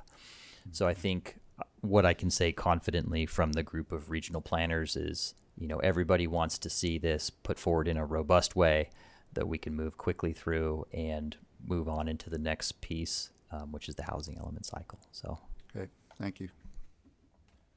Any other board question? Yes, Supervisor Madrone. Thank you, Mr. Chair. Well, thanks for the presentation. Appreciate the details. Sorry I missed last couple meetings, but I did read the agendas from those and the minutes that we approved. I'm fine with either 2 or 3, like you said. Either one is pretty strong. My sense is that probably neither one would be kicked back. 3 definitely sounds like it wouldn't be kicked back, but I appreciate the concern over what that impact might look like. And as you said, mainly on staff time and having to continue to work on something that we're hoping to wrap up. I will say I'm really grateful to our board for approving the town center ordinance in McKinleyville, because in terms of meeting these numbers over the next 5 years, 10 years, we're in a good position to do that now, because that's 2,200, 2,400 more units that are ministerially approved with form code ordinance definitions. So that is going to be some low potentially with studio apartments, but a lot of moderate housing needs being met. So I'm grateful to our board for having supported that and the community, because that's going to put us in a good position to do things. And that densification will lead to more microtransit and other transit and other things too. So there's a lot of positives there. This is a 5-year process, is that correct? The arena site, they're 8 years. 30 years. 8. Oh, 8 years, Yeah. sorry. I missed 30, great. I mean, I don't know at what point every community can keep adding, 2,000 now, more 2,000, it's like, I guess if population grows, but we're losing people, so maybe it's going to go the other way. We'll see. Anyway, thanks for your work on this. And we'll open public comment.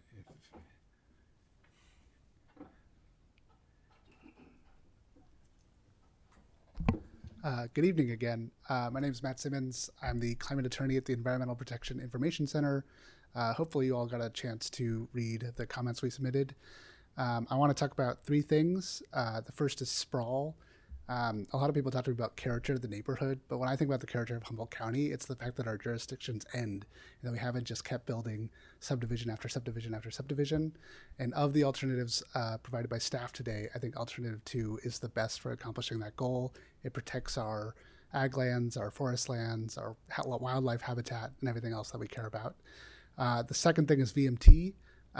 We just passed the Regional Climate Action Plan as a county, and the number 1 source of our greenhouse gas emissions is people driving around cars. One of the 5 statutorily mandated considerations here is, encouraging infill and reducing VMT, and I think alternative 2, by weighing that high, does that the best.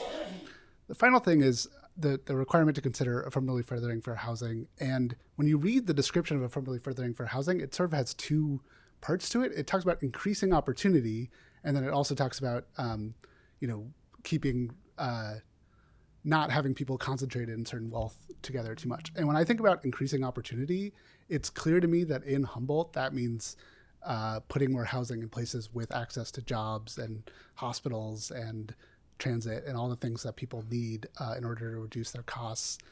Just like anecdotally, I played around with the HCD opportunity score map, and my neighborhood in Eureka is low income or low opportunity, but some of the housing projects like the Danco Samoa townhouses out on Samoa, where people struggle with getting to work because there's no transit and it wasn't really built with the people living there in mind, are moderate opportunity. One of the maps I looked at had Oric as high opportunity, and so the HCD map that is going into this affirmatively furthering for housing doesn't meet our region really, really well. But, I think VMT as a method for counting that does. I hope you all got a chance to read Legal Services of Northern California's letter, because they talked about this and they have far more experience with it than I do. And the other thing I just want to say is that the HCD does not require you to use their maps. You can explain to them how your method affirmatively furthers for housing using a different metric. And I think that if HCOG works with some of our local NGOs like Legal Services in Northern California or affordable housing providers, Dishgama Humboldt is building in Eureka, not in other places, we could make a really strong case for using Alternative 2. Thank you for your time. Thank you.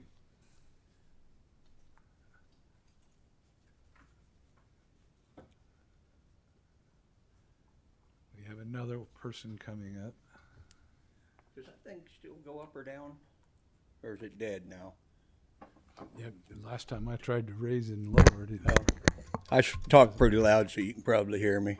Now I'm speaking as a board member of the McKinleyville Community Services District, and have some concerns, not necessarily with the options. If we had to pick an option, we would pick number 3. But since our board was not consulted in this, nor was our McKinleyville Municipal Advisory Committee consulted in this, which is an obligation from a lawsuit that we did with the County of Humboldt on RENA numbers, however long was the last plan, 8 years, 10, whatever it was, that we settled with the county for our McKinleyville Municipal Advisory Committee, among other things. One of the aspects of this was proper communication, okay? John Ford is on active participant with our McMac. Supervisor Madrone at times is an active participant with our McMac and also at our services district. I don't think any of you were sitting in your seats when we had this lawsuit, but I imagine several of you remember it. So we're not really happy. Like I said, it may all be fine, and the numbers may not stress us out, but you did not do your due diligence. You did not come to my district, and you did not come to our McMac, which is a requirement. The beginning of the new year, we'll be developing a more legal and proper addressment to not only you, but all the different agencies at the county and state about this, okay? So, just having said that, when I looked at how you explain number 1, number 2, number 3, to the lay public, it kind of makes sense. But you do not provide, I don't mean you personally, I mean you all, the collective pronoun you. You don't provide the water and the sewer. We've got to be able to provide these services, okay? So, having said that, this is not a condemnation here. It's just information. You guys need to do the right thing by us, okay? And I'll end you with a quote from, I think it was Paul Simon, "What a pocket full of mumbles are promises." Okay? And that's how we look at a lot of this stuff. So anyway, thank you. Thank you. And we got a couple of online commenters. Again, JM. Thank you. Is everybody still able to hear me okay this evening? Yep. Thank you very much. My headphones are old. I would like to comment on promoting option 2 and 3 as well.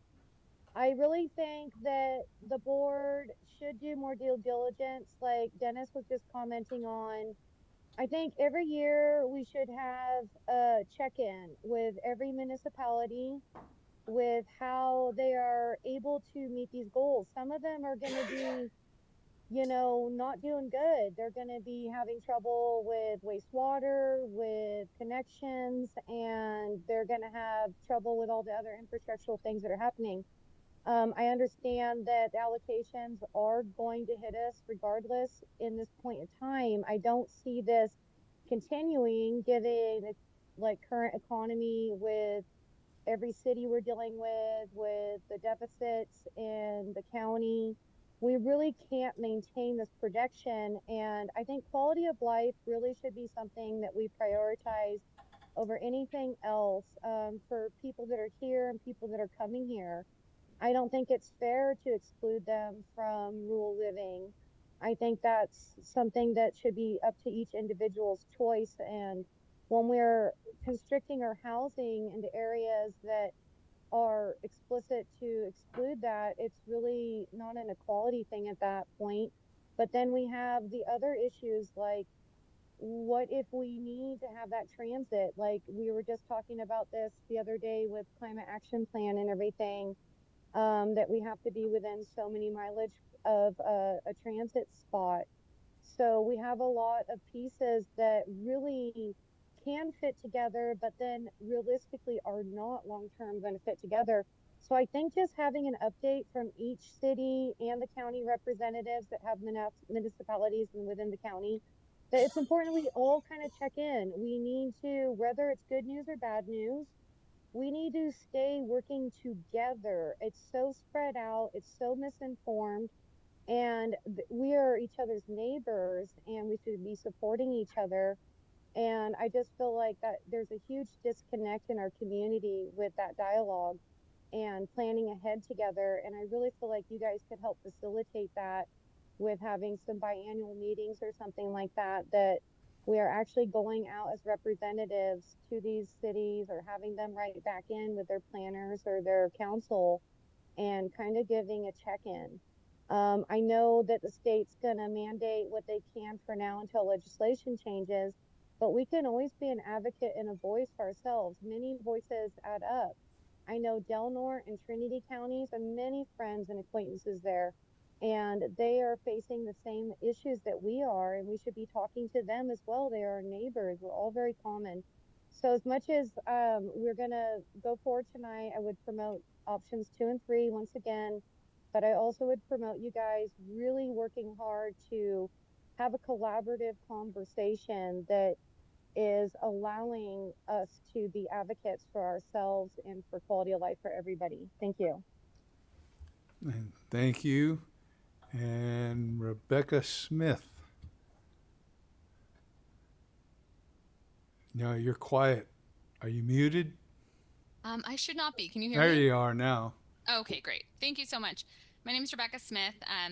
I am the managing attorney of Legal Services of Northern California's Redwood Regional Office in Eureka. I submitted a written comment today, but just wanted to take the opportunity to comment here. And first want to thank the HCOG staff and Brendan for all their hard work with the complex RENA allocation process. I do appreciate the thoughtful hard work that went into that. I comment to urge the board to move forward with alternative number 2 as its preferred methodology for RENA allocation. Legal Services of Northern California, we're a nonprofit legal service provider. Our mission is to provide quality legal services that empower the poor to identify and defeat the causes and effects of poverty within our community. We regularly represent low-income clients in housing matters, and many of the housing problems we handle at their core are lack of affordable housing in our region, and people just not being able to afford to live. My office regularly works with clients who pay nearly all of their income in rent, leaving insufficient income for other basic needs, including groceries and transportation costs. We serve disabled individuals who struggle to attend appointments or access resources because they do not have transportation. The prohibitively high costs of transportation in our region cannot be overstated as a massive barrier to accessing opportunity, and a barrier which is more extreme as at lower income levels. Alternative number 2 weighs VMT at 70%, which affirmatively furthers fair housing because of that reality that transportation costs are a barrier restricting access to employment, education, public services, and other basic necessities. Weighting VMT also furthers other statutory objectives that, including the issues that Mr. Matt, I believe, raised previously, including reducing emissions and protecting against sprawl, promoting infill development. It furthers fair housing goals by balancing the value of planning for and building affordable housing in high opportunity areas with the reality that opportunity means very little if it isn't actually accessible. Both alternative number 2 and 3 factor in the opportunity score, which is the maps that HCD creates. And it's very important in affirmatively furthering fair housing. but the opportunity score and income parity adjustment, which are factored in alternative number 3, really are based on the same notion of opportunity based on higher income levels, because higher property value, education levels, and quality schools generally correspond with higher income levels. And its inclusion of both factors overemphasizes income as a representation of opportunity and diminishes the opportunity benefits that VMT adds in. So I would urge you to move forward with alternative number 2 as the preferred allocation method. And one final note is just that, our office tracks this across the 23 northern counties. We're a small office, but we have, we are the legal aid provider for much of Northern California. And so we track this, and HCOG is in very good timing with this for the 7th cycle. So not to diminish the staff time concerns, but the timing here is very, very good. At least by comparison, it's fairly early. So for all these reasons, I would urge the board to adopt alternative number 2 as its preferred methodology for reallocation. Thank you so much. And thank you. And I don't see any more public comment out there. I just wonder if our executive director could look at the, how would I state it? Bring up the opportunity score and what it is, because I think some people are confused as to what the HCD methodology and what an opportunity is versus what some people think it is. Yeah, it's an interesting topic, and a lot of this is, of course, things we've been talking about over the course of several months at this point. And, HCD through the housing element law has some pretty specific directives on what housing opportunity is insofar as state code and meeting HCD requirements. And that is largely driven on housing opportunity being a measurement based on areas looked at with high housing values, with access to quality schools, which I believe is based on test scores or things such of that nature. It's looking at income levels, but it's also looking at math proficiency rates and graduation rates and degree attainment rates, all sorts of things. And the idea that they're really trying to bring forward in the AFFH goals through HCD is, can you click the screen, please? There we go.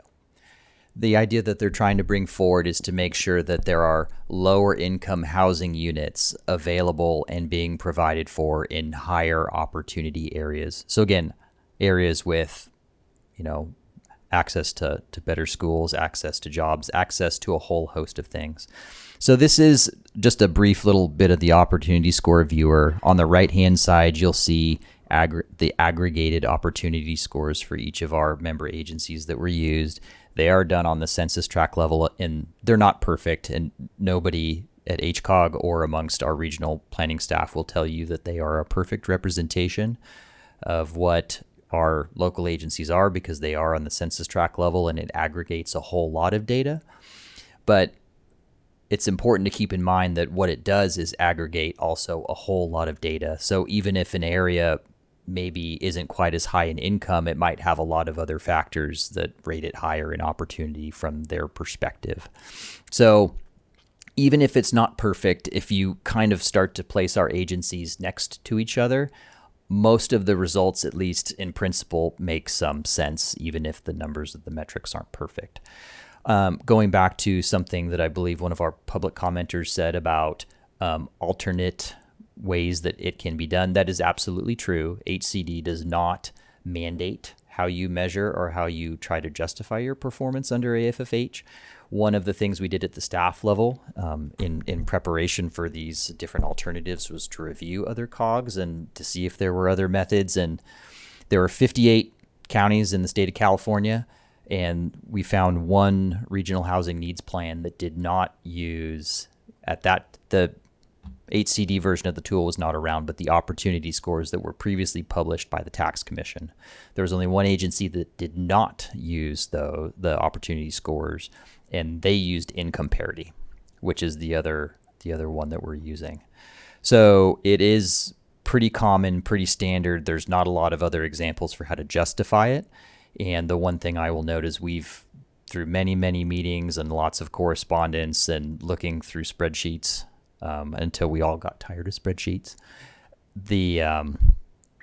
we've put in a lot of effort to try to justify why we think that that tool doesn't really work per se, and why our previous method did. And, we saw the preliminary comments they received back. So I don't say any of those other things in this context other than to, really kind of at least provide the staff level context that these are, things that we do very much understand and we've had a lot of conversations but we find ourselves in the position we are regardless of that. The only two other items I would like to note as a follow-up based on some of the public comment things. So I know insofar as time, the housing element cycles are different for all the COGs. It's not a uniform cycle for everybody. So Humboldt County COG is first, and then the next ones come in, and the next ones, and the next one. So we're not all measured on the same timeline. So naturally, we are much further in the process because our deadline is also sooner, and so on and so forth. So the timeline is not a everybody stand up, everybody sit down. It's sequential in its implementation. Outside of the COGs that are all done, not COGs, outside of the counties that are administered by HCD, those all come out at once, and those are the very small counties that don't have COGs doing the work for them. Lastly, just to note on our public commenter from McKinleyville, I do want to note that I have had a number of discussions with Mr. Kaspari, the general manager of McKinleyville Community Service District, regarding the RENA allocation things, and we have talked. I would be happy to follow up and to talk with them in further detail and see. My understanding is that the legal action some years ago was with the county over their housing element, because of course through the RENA process is not placing units in McKinleyville or any one area. That's a process done through the housing element where a lot of that stuff is done. But regardless of that particular piece, our intent is always to work with, and we've had plenty of preliminary conversations with Mr. Kaspari, would be happy to continue to go down that road and work with the county and work with the MCSD and the MCMAC. And, our intent is always to be open and transparent and to be talking to all the right folks. So I just wanted to point that out as well. So. Okay, thank you. Well, we're having like a really robust conversation on like metrics and philosophy. And I think what would be helpful for me and maybe others, if we could really drill down to the numbers. So because when I'm looking at the comparison chart for Arcata, the biggest discrepancy between 2 and 4 in a category that I can see is 4. Okay, so this is like just for Arcata, this is a lot of debate for 4 units, which, so I'm wondering, there has to be in this, what is the, maybe the region, the municipality that has the biggest change that we could look at to see where this really comes into play? Because for me, it's not a big difference for Arcata. So let's what's the one that we're really talking about?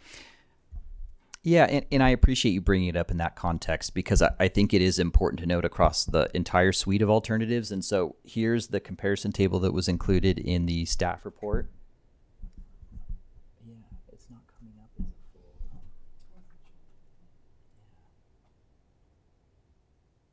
We'll work on getting that brought up. So can you go back to the slide? Not much different. Can I just say that I noted that in one location, both in Eureka and the county, there's about a 50 to 60 unit difference. That's the largest I saw, and yeah. Yeah, that's really what it is. Insofar as the total number of the below moderate incomes, it effectively is a swap where the county goes down a little bit, and Arcata, Fortuna go up a little bit, and Eureka goes down a little bit as well. It's big picture. These alternatives are all very similar, and even if you bring in this metric versus that metric, or this method versus that method, what we're seeing is the magnitudes are basically the same.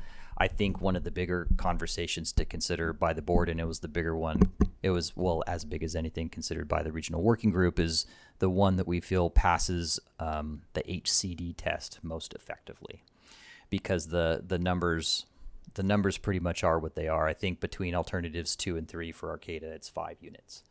I think for Fortuna, it might be 15 units. I think for the county in Eureka, it's closer to 55 units maybe. And again, that's not total units.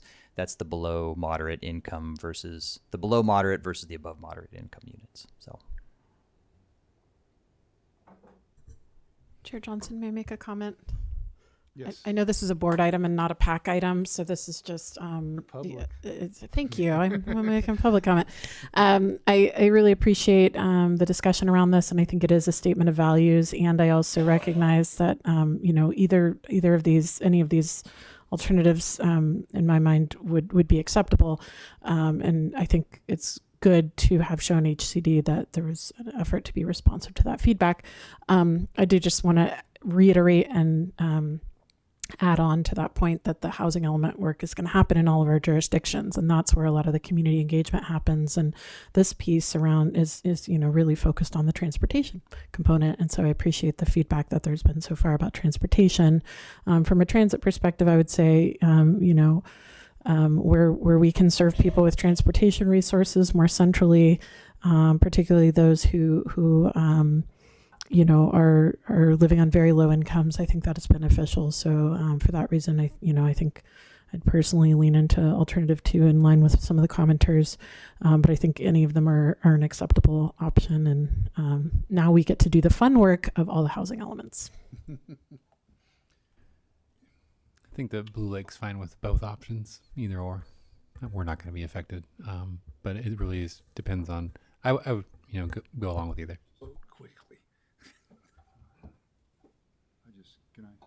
I'm just curious, Brenda, did you guys look at all the other, RENA and plans or whatever from the other counties, or just some of them, or how? I did general reviews of probably 40 plans. A lot of them have the same or similar methods, and they'll take a slightly nuanced approach, or they'll bring in some data that they have. I will note a lot of metrics. Any RENA method's supposed to be made on robust data. So you'll find a lot of the MPOs or even the larger RTPAs. They'll have data that they collect in their region that they can use more effectively because they have economic development departments, or they have other special land use departments where they have a lot of stuff. They collect a lot more data. Yeah, so there's some methods and there's some data analysis that some other areas can use that we could really never dream of, just because they have access to data and all sorts of other things that we just don't have and we don't collect here on a local level. But we did look at a number of them. I will note that alternatives 2 and 3 is actually modeled after a methodology approach that was sent as an example as part of their response to us on November 14th. It was a method that was adopted, I believe it was for San Joaquin Valley, and it was also the exact same method that was used at Kern Cog. And that actually did both of those were the 3 variable weighting, all at 33%, with opportunity score in there too. So that's why, one of the many reasons why we feel like this particular alternative would be robust, because other COGs that have been measured against the current RENA objectives have put that forward and been successful with it. Yeah, I get that, and I think that's pretty important fact. But it's interesting to me that it seems like a lot of the struggles we're having kind of stem directly from the fact that some of the RENA factors are at odds with others. So when we emphasize opportunity, it makes it difficult to cite the housing where the jobs and the transportation and the services are. So there's like a built-in conflict that we have to try to reconcile. And I think also that I kind of concur with the chair that us and some of the commenters everyone seems to be looking at the word opportunity slightly differently as far as what it means. And I haven't, gone through the background documents in these to see exactly how it's defined, but I noticed your definition said that it includes certain things. I don't know what else there is there. So in these kind of things, I am more inclined to rely on the expertise of our staff and our advisory committees on this one. And the third observation is that I think that while this document is very important, how this county looks in the future is more dependent on many, many factors. Because to start with, I think the state's goals and vision of how many housing units are going to be built up here is overly optimistic to begin with. So I don't want to get too bogged down in the minutia of the methodology here. So I guess I would say I'm reasonably comfortable with going with the staff's recommendation on this one for those reasons.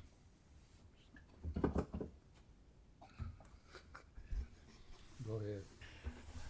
Quick question. If we went with option number 2 right now, would that help prevent urban sprawl in the future? Or what is the long-term outcome of selecting option 2?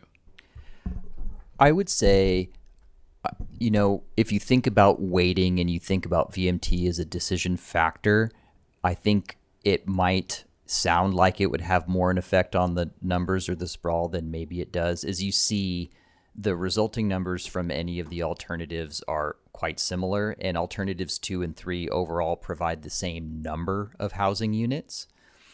Sprawl as a concept is something that is more vetted out in the housing element portion of the housing allocation process, if you will, because that looks at actual placement. So in this particular context, as you see in the modeling of alternatives, it doesn't necessarily make a whole lot of difference.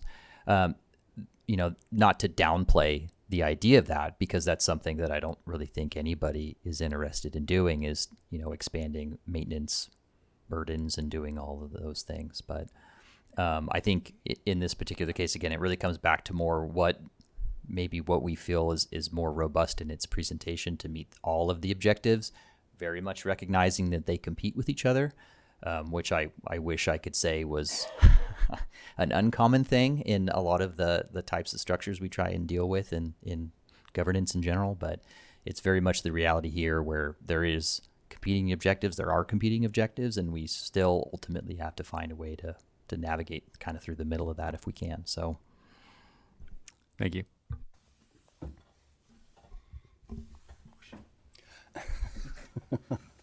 I'm not quite ready. I had a couple of points to make, questions, if I might, Mr. Chair. Thank you. I know it's getting late. So yeah, there's an intersection between all these things. There's an intersection between the RCAP that we just passed. There's an intersection between this RENA number approach, which option we choose. There's an intersection with LAFCO that has a state mandate to avoid urban sprawl. The housing element. So all these things kind of end up interfacing and dictating when you get down to the specifics of where you start putting things, right? That's where the rubber hits the road, so to speak, and all that.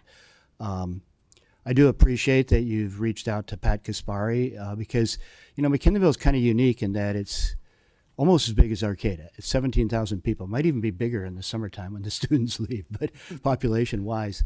But it is unincorporated. And it's a partnership there in terms of running that community with the CSD, who does a magnificent job with sewer and water and parks and some streetlights, and the county and the MICMAC. And so because it's unincorporated, but it's so large, bigger than every city but Eureka and sometimes Arcata, and a lot bigger than all the other cities, so it's unique. And it's that three entities working together that try to move this thing forward in a sensible way with good planning. There have been issues in the past between the county and the CSD that I think have gotten better, but we have to, as was mentioned by the speaker, really be vigilant in all of that. And that's why, you know, we're wanting to entertain this idea that maybe the CSD, which is unique, doesn't deal with roads, but it does deal with infrastructure in roads, and it does deal with circulation patterns based on development that might impact their infrastructure in the roads. And so the idea that maybe they might be on the TAC or as an advisory member of the TAC is something we're going to be discussing more, and at some point the TAC might review that and bring a recommendation back here to our board, because they're just a very unique, very large CSD, right? That being said, you know, I was looking at the opportunity numbers. Trinidad's like 7.5. I think it was the second from the top in terms of opportunity. And I appreciate what you said that, you know, these aren't necessarily accurate. They're a best stab at all these different factors, but there's hardly anything to develop in Trinidad. There's very few undeveloped parcels, and it's very difficult to add a second unit because of the septic tank constraint there. So I'm not quite sure what the opportunity is, because from a money perspective, low-income housing in Trinidad is kind of like a misnomer, right? It's like, how's that work, you know? And the idea that Oric has a high opportunity, well, yeah, it is low-value real estate. So maybe it's that there's opportunity because that. But they have constraints with high water table, and they're trying to get a sewage system together. So that opportunity stuff is a little bit here and there, really. I will say that I support option 2. Even though it may not be that it controls sprawl, I think that all of these elements that we're working on together might lead towards that, and so I'm inclined to go that direction. I will also say that one of the things that LAFCO does is updates the municipal service reviews for all of these districts and cities every 5 years, and that's where we look at sewer and water and all these other capacities on a regular basis, working with those communities. So that does happen. It's not every year, but it does happen every 5 years. So there's that. So I don't have the agenda in front of me to make the proper motion on this, but I'll just say I'm leaning towards option 2, and let somebody else make a motion one way or the other. Well, if there's no more questions or comments for staff, we could look at a motion. Well, we haven't heard from all the parties yet about which way people are leaning. That might be helpful. I'd like to make a motion to consider option 2. Is that sufficient? State resolution number, blah, blah, blah. Yeah, there are. I mean, you guys can, of course, come to a consensus on that particular piece. There are other parts of the motion that would be included in that, the resolution and some next steps as well. Well, if I could jump in, I would make a motion to adopt Resolution 2525 approving Alternative 2 as the final methodology for the 7th Regional Housing Needs Allocation Cycle, and direct staff to provide notice of adoption per California Code and begin the development of a final regional housing needs plan for consideration of adoption at a future board meeting. Is that sufficient? Okay. Second. So we have a motion and a second. No further discussion. It's a motion and a second. All in favor? Aye. Aye. Opposed? No. Okay. No.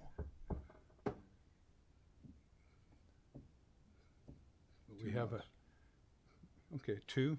Yeah. And it passed. So you have another job to do. Hopefully it doesn't get kicked back and we can stay on schedule. We will put our best foot forward and do what we need to do to present a strong case, hopefully a bulletproof one. Okay. So that brings us to item 10, which is HCOG staff and PAC member reports. If you haven't had enough to discuss, this is your opportunity.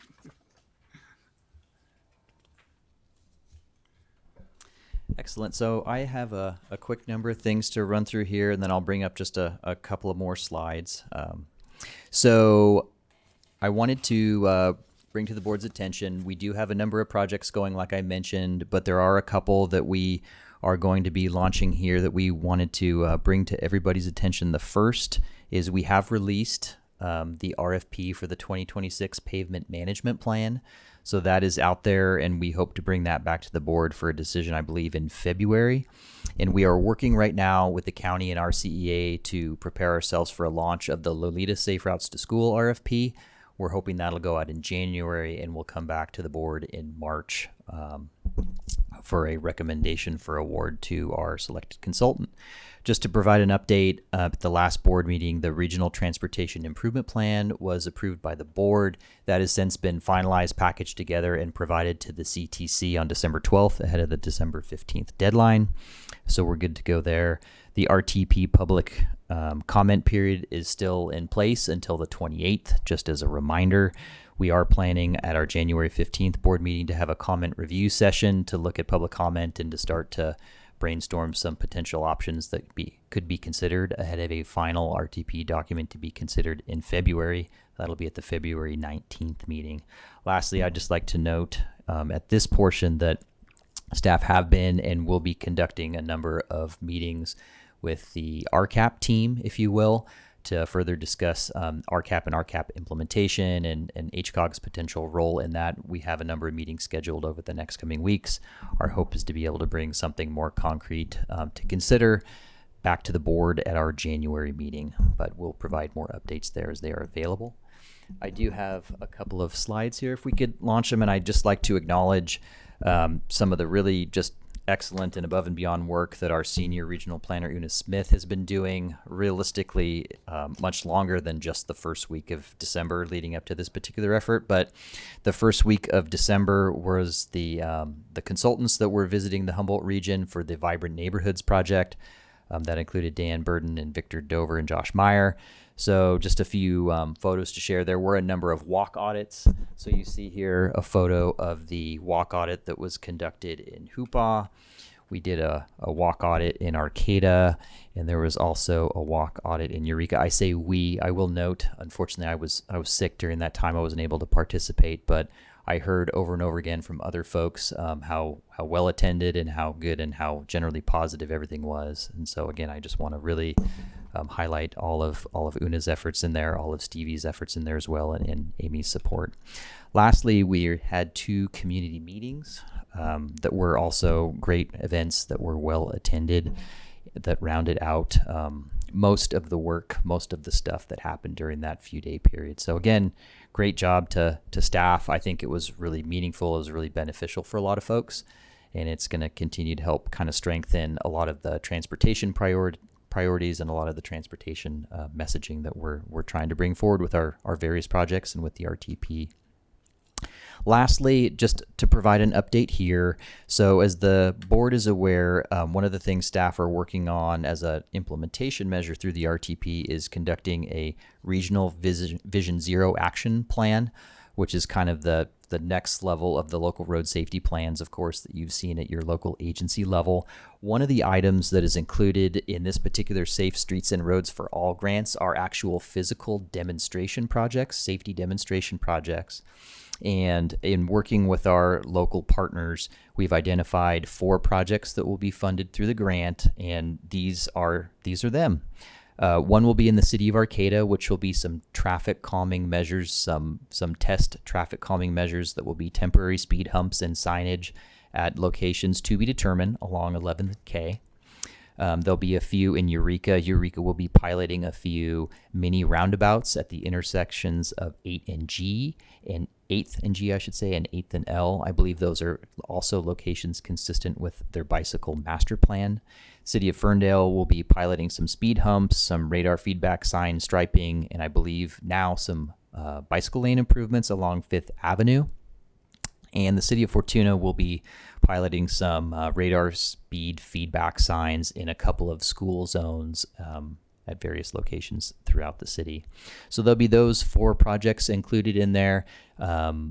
We're still working through the messaging and the public noticing piece that is part of our project, and we'll be working with your local agency staff to bring it forward, to make sure that you're boards and councils are aware, to get all the notification out there. So of course folks are, as I won't say they won't be surprised, because they're always surprised, but at least we've put our best foot forward, and folks can be as informed as possible when these pilot demonstration projects will be popping up in the communities around Humboldt. I will note, not shown in here is the Hiller Ave project in McKinneyville. It is included in the project. It is part of the analysis, but the county was just so excellent and so far ahead in implementing it that they beat out our timeline to get coverage under the project. So they will be included, but they're not part of the actual planning portion, because of course it's already a project that's on the ground and up and running, but we'll be working with them through the analysis period on that. So those are all the updates I have to share, and thanks for the time. All right, thank you. And you have a question? Yeah, just a quick clarification. The Hiller Road, you're talking about the pop-ups on Hiller Road and the roundabout at Hiller and McKinneyville Avenue? Correct. Not the Hiller on-ramp, off-ramp down the road further to 101. Oh, no. That's a separate thing we're going to work on down the road. The safety demonstration project, yeah. Good. That Thanks is out for on that the ground. clarification. Appreciate it. Yeah, we've got it out there, and some people are really upset. Others are really happy. So mixed use, right? Sometimes putting up temporary stuff is tricky, let's just say. Our board members allowed to comment on that? You got a question? No, I'm just not a fan. Okay. All right. Well, we come now to Caltrans reports. Hi, I have some updates, and then Jeff is on the call too with some other updates. But the updated milestone report package that contains a list of Caltrans projects and their progress will be shared for the next meeting. It's been a while since we've been able to provide one of those. The state budget shortfalls have required us to move project funding to different fiscal years, so you'll see that reflected in the project schedules in the next report. But the most current proposed 2026 shop is available on our website if you're interested in looking ahead of getting that milestone report. Some project updates: the Hydesville Pedestrian Safety Improvement Project. The design is complete and will include 3 rectangular rapid flashing beacons, a crosswalk, and delineators in the two-way left turn lane. The project will be ready to list in early 2026. And the new Navy Base Road modular roundabout at State Route 255. The project is currently in the PA and ED phase, and we expect to have an open house public meeting in the first quarter of 2026. The fiscal year 26-27 Sustainable Transportation Planning Grant Program application deadline was Friday, November 21st. So for reference, the Lolita Safe Routes to School that Brendan mentioned was from that program. District 1 received a total of 6 applications from applicants in all 4 counties, and we received 2 applications from agencies in Humboldt County. Award announcements will be in mid to late May 2026. The BUILD program, previously Raised Tiger program, is open now and closes February 25th, 2026. Eligible project types are broad and include planning or construction of projects to improve safety, mobility, community connectivity, economy, tourism, partnership, and innovation. If an agency is looking for a letter of support from Caltrans, please reach out soon to Scott Elsmore. The district transit plans, we're moving into year 2 of development of the district transit plans. In the next couple of months, we'll be outlining the draft plans, discussing the approach for phase 2 of engagement, and developing draft existing conditions. We are still aiming for October 2026 for a draft report. And we are in the process of developing 2 corridor management plans for corridors in Humboldt County, US 101 and State Route 36. These are long-range, high-level route plans. For State Route 36, the stakeholder consultation will begin next month. There'll be public outreach in April with a final draft in May 2026. And for US 101, stakeholder consultation beginning in March, public outreach in April, and a final draft in June 2026. Jeff? Thanks, Tasha. Can you guys hear me okay? Yes. All right. Thanks for having me. I just wanted to give a couple quick updates. First one on Indianola Undercrossing. So we've successfully opened that up to traffic, so that was awesome to see. Some minor work still able to occur here in the winter, just due to the little amount of rainfall that we've gotten. So it's been good for project productivity. We were able to pave the southbound ramps, which we previously thought was not going to happen until next year. Still not going to be utilizing those this year, and that will happen closer to the end of the project construction. So I'd expect those to open up in the summer of 26. Currently, right now, we're doing some shoulder backing work, going to be placing some dikes as weather permits for drainage.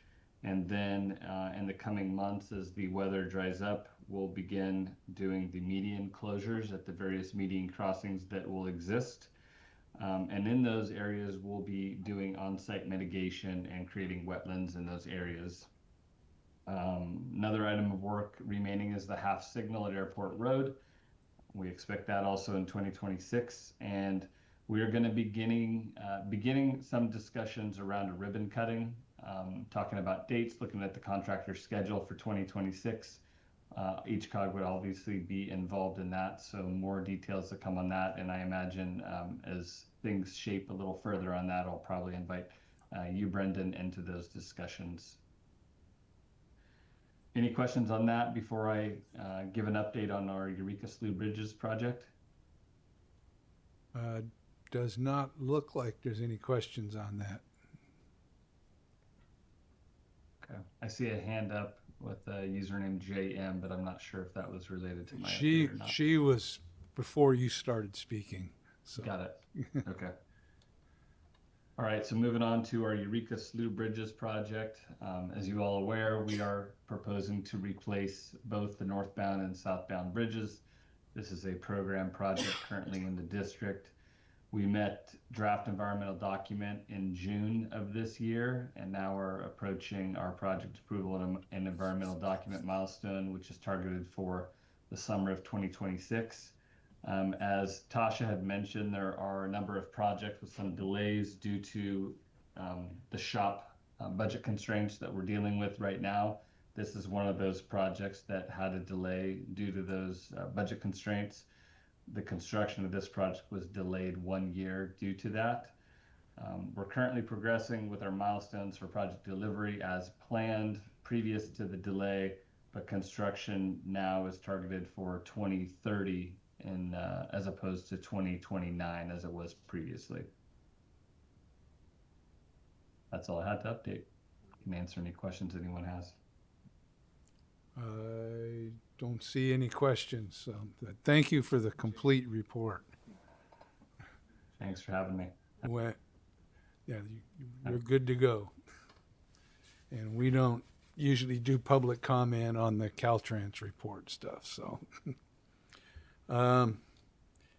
is there any from HTA? Absolutely, yeah. Thanks for the chance to give a report. So last month we had indication that we were likely to get the tax credits for the Earth Center, but in the last since then it has gone forward officially. So the Earth Center project, which is a collaboration between the City of Eureka and Humboldt Transit Authority and Danco and other partners, is proceeding.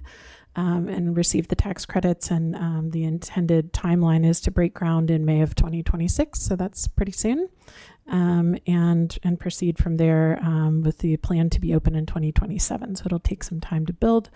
Additionally, the Ride Humboldt Flex service is something that's operating now, and we're still working to refine that service and make it as user-friendly as possible. It's an on-demand ride service that takes people between bus stops, and then there's some additional locations where there's not a bus stop but that can be served as kind of a pickup point. We can't really compete with other ride providers, and so we have to be creative about how we get people from place to place using somewhat of a fixed route. Now, Dial-A-Ride is a little different for folks with disabilities and folks who qualify for Dial-A-Ride. That can be door-to-door service, but other services need to be structured a little differently. But Ride Humboldt Flex utilizes the Dial-A-Ride vehicles that are already moving around, and then people can request that on-demand pickup between existing bus stops or some other established fixed locations. And so the information about that is under Ride Humboldt Flex on our website, and there's a new rider guide, and really encouraging folks to try that out and get the word out. And we're continuing to refine that. So that's all I have for now. Okay, thank you. Is there any board members that have anything they'd like to report? A couple of things. I wanted to thank HCOG staff for the walk audits that have been provided over the past several years. I know I've attended 3 just in the city of Arcata, and they are always really informative, and it's very, very well appreciated. So thank you. And then also just to let my fellow board members know that we just did new assignments in a council, and I will not be serving. We did some reshuffling, so I'm moving to a different board. So it's been lovely serving with some of you for the whole 5 years I've been here, and it's a wonderful group, and I've enjoyed it, but just wanted to let everyone know that I won't, well, Mayor White will be taking my place, so she'll be here in January. Thank you. Yes, Supervisor Madrone. Yeah, thanks for your service. It's been great to work with you a little bit. I've also just been reappointed for this year. We do annual appointments. And I'm very honored to be part of this group and working on these important things in our community. Also, thank you, Una. You and Stevie, the walk audits were tremendous. The one in Hoopa was well attended. We had a large group, as you could see there. And that's an example of 2 county roads, Tishtang and Airport Road. Our county roads on the reservation. And there's some really good things trying to be planned. Also, the meeting in McKinleyville was awesome. And I hope that, there were a lot of people that were there really upset over the road diet suggestion in the town center ordinance, and don't quite understand a lot of these elements still, but I think many of them were influenced by the presentation, where trying to get across this idea that roundabouts can actually get you home sooner. It might slow the traffic down as compared to stopping at a multitude of lights. What Arcata likes to say, it's only got a couple of stoplights down there on Samoa, but we've got, I don't know how many in McKinleyville. We've got a lot of stoplights, and it can take a long time to get through them. They're not really lined up the way they are on 4th and 5th, where you come into town and you hit the green. You're like, I'm green all the way. It's pretty nice. So it actually takes more time with those stoplights than good roundabouts would be within that road diet area. It will slow everybody down, make it safer, but they get there quicker, actually, for the most part. And Dan Burden and the team really, I think, helped drive those points home. And it was really good to see a few more community members out to get educated about how they really work and how these things can be positive. So thank you for that. It was a good attendance there in McKinleyville that night as well. So thank you, Una. Well, if there's no other discussion points, we will adjourn. Thank you.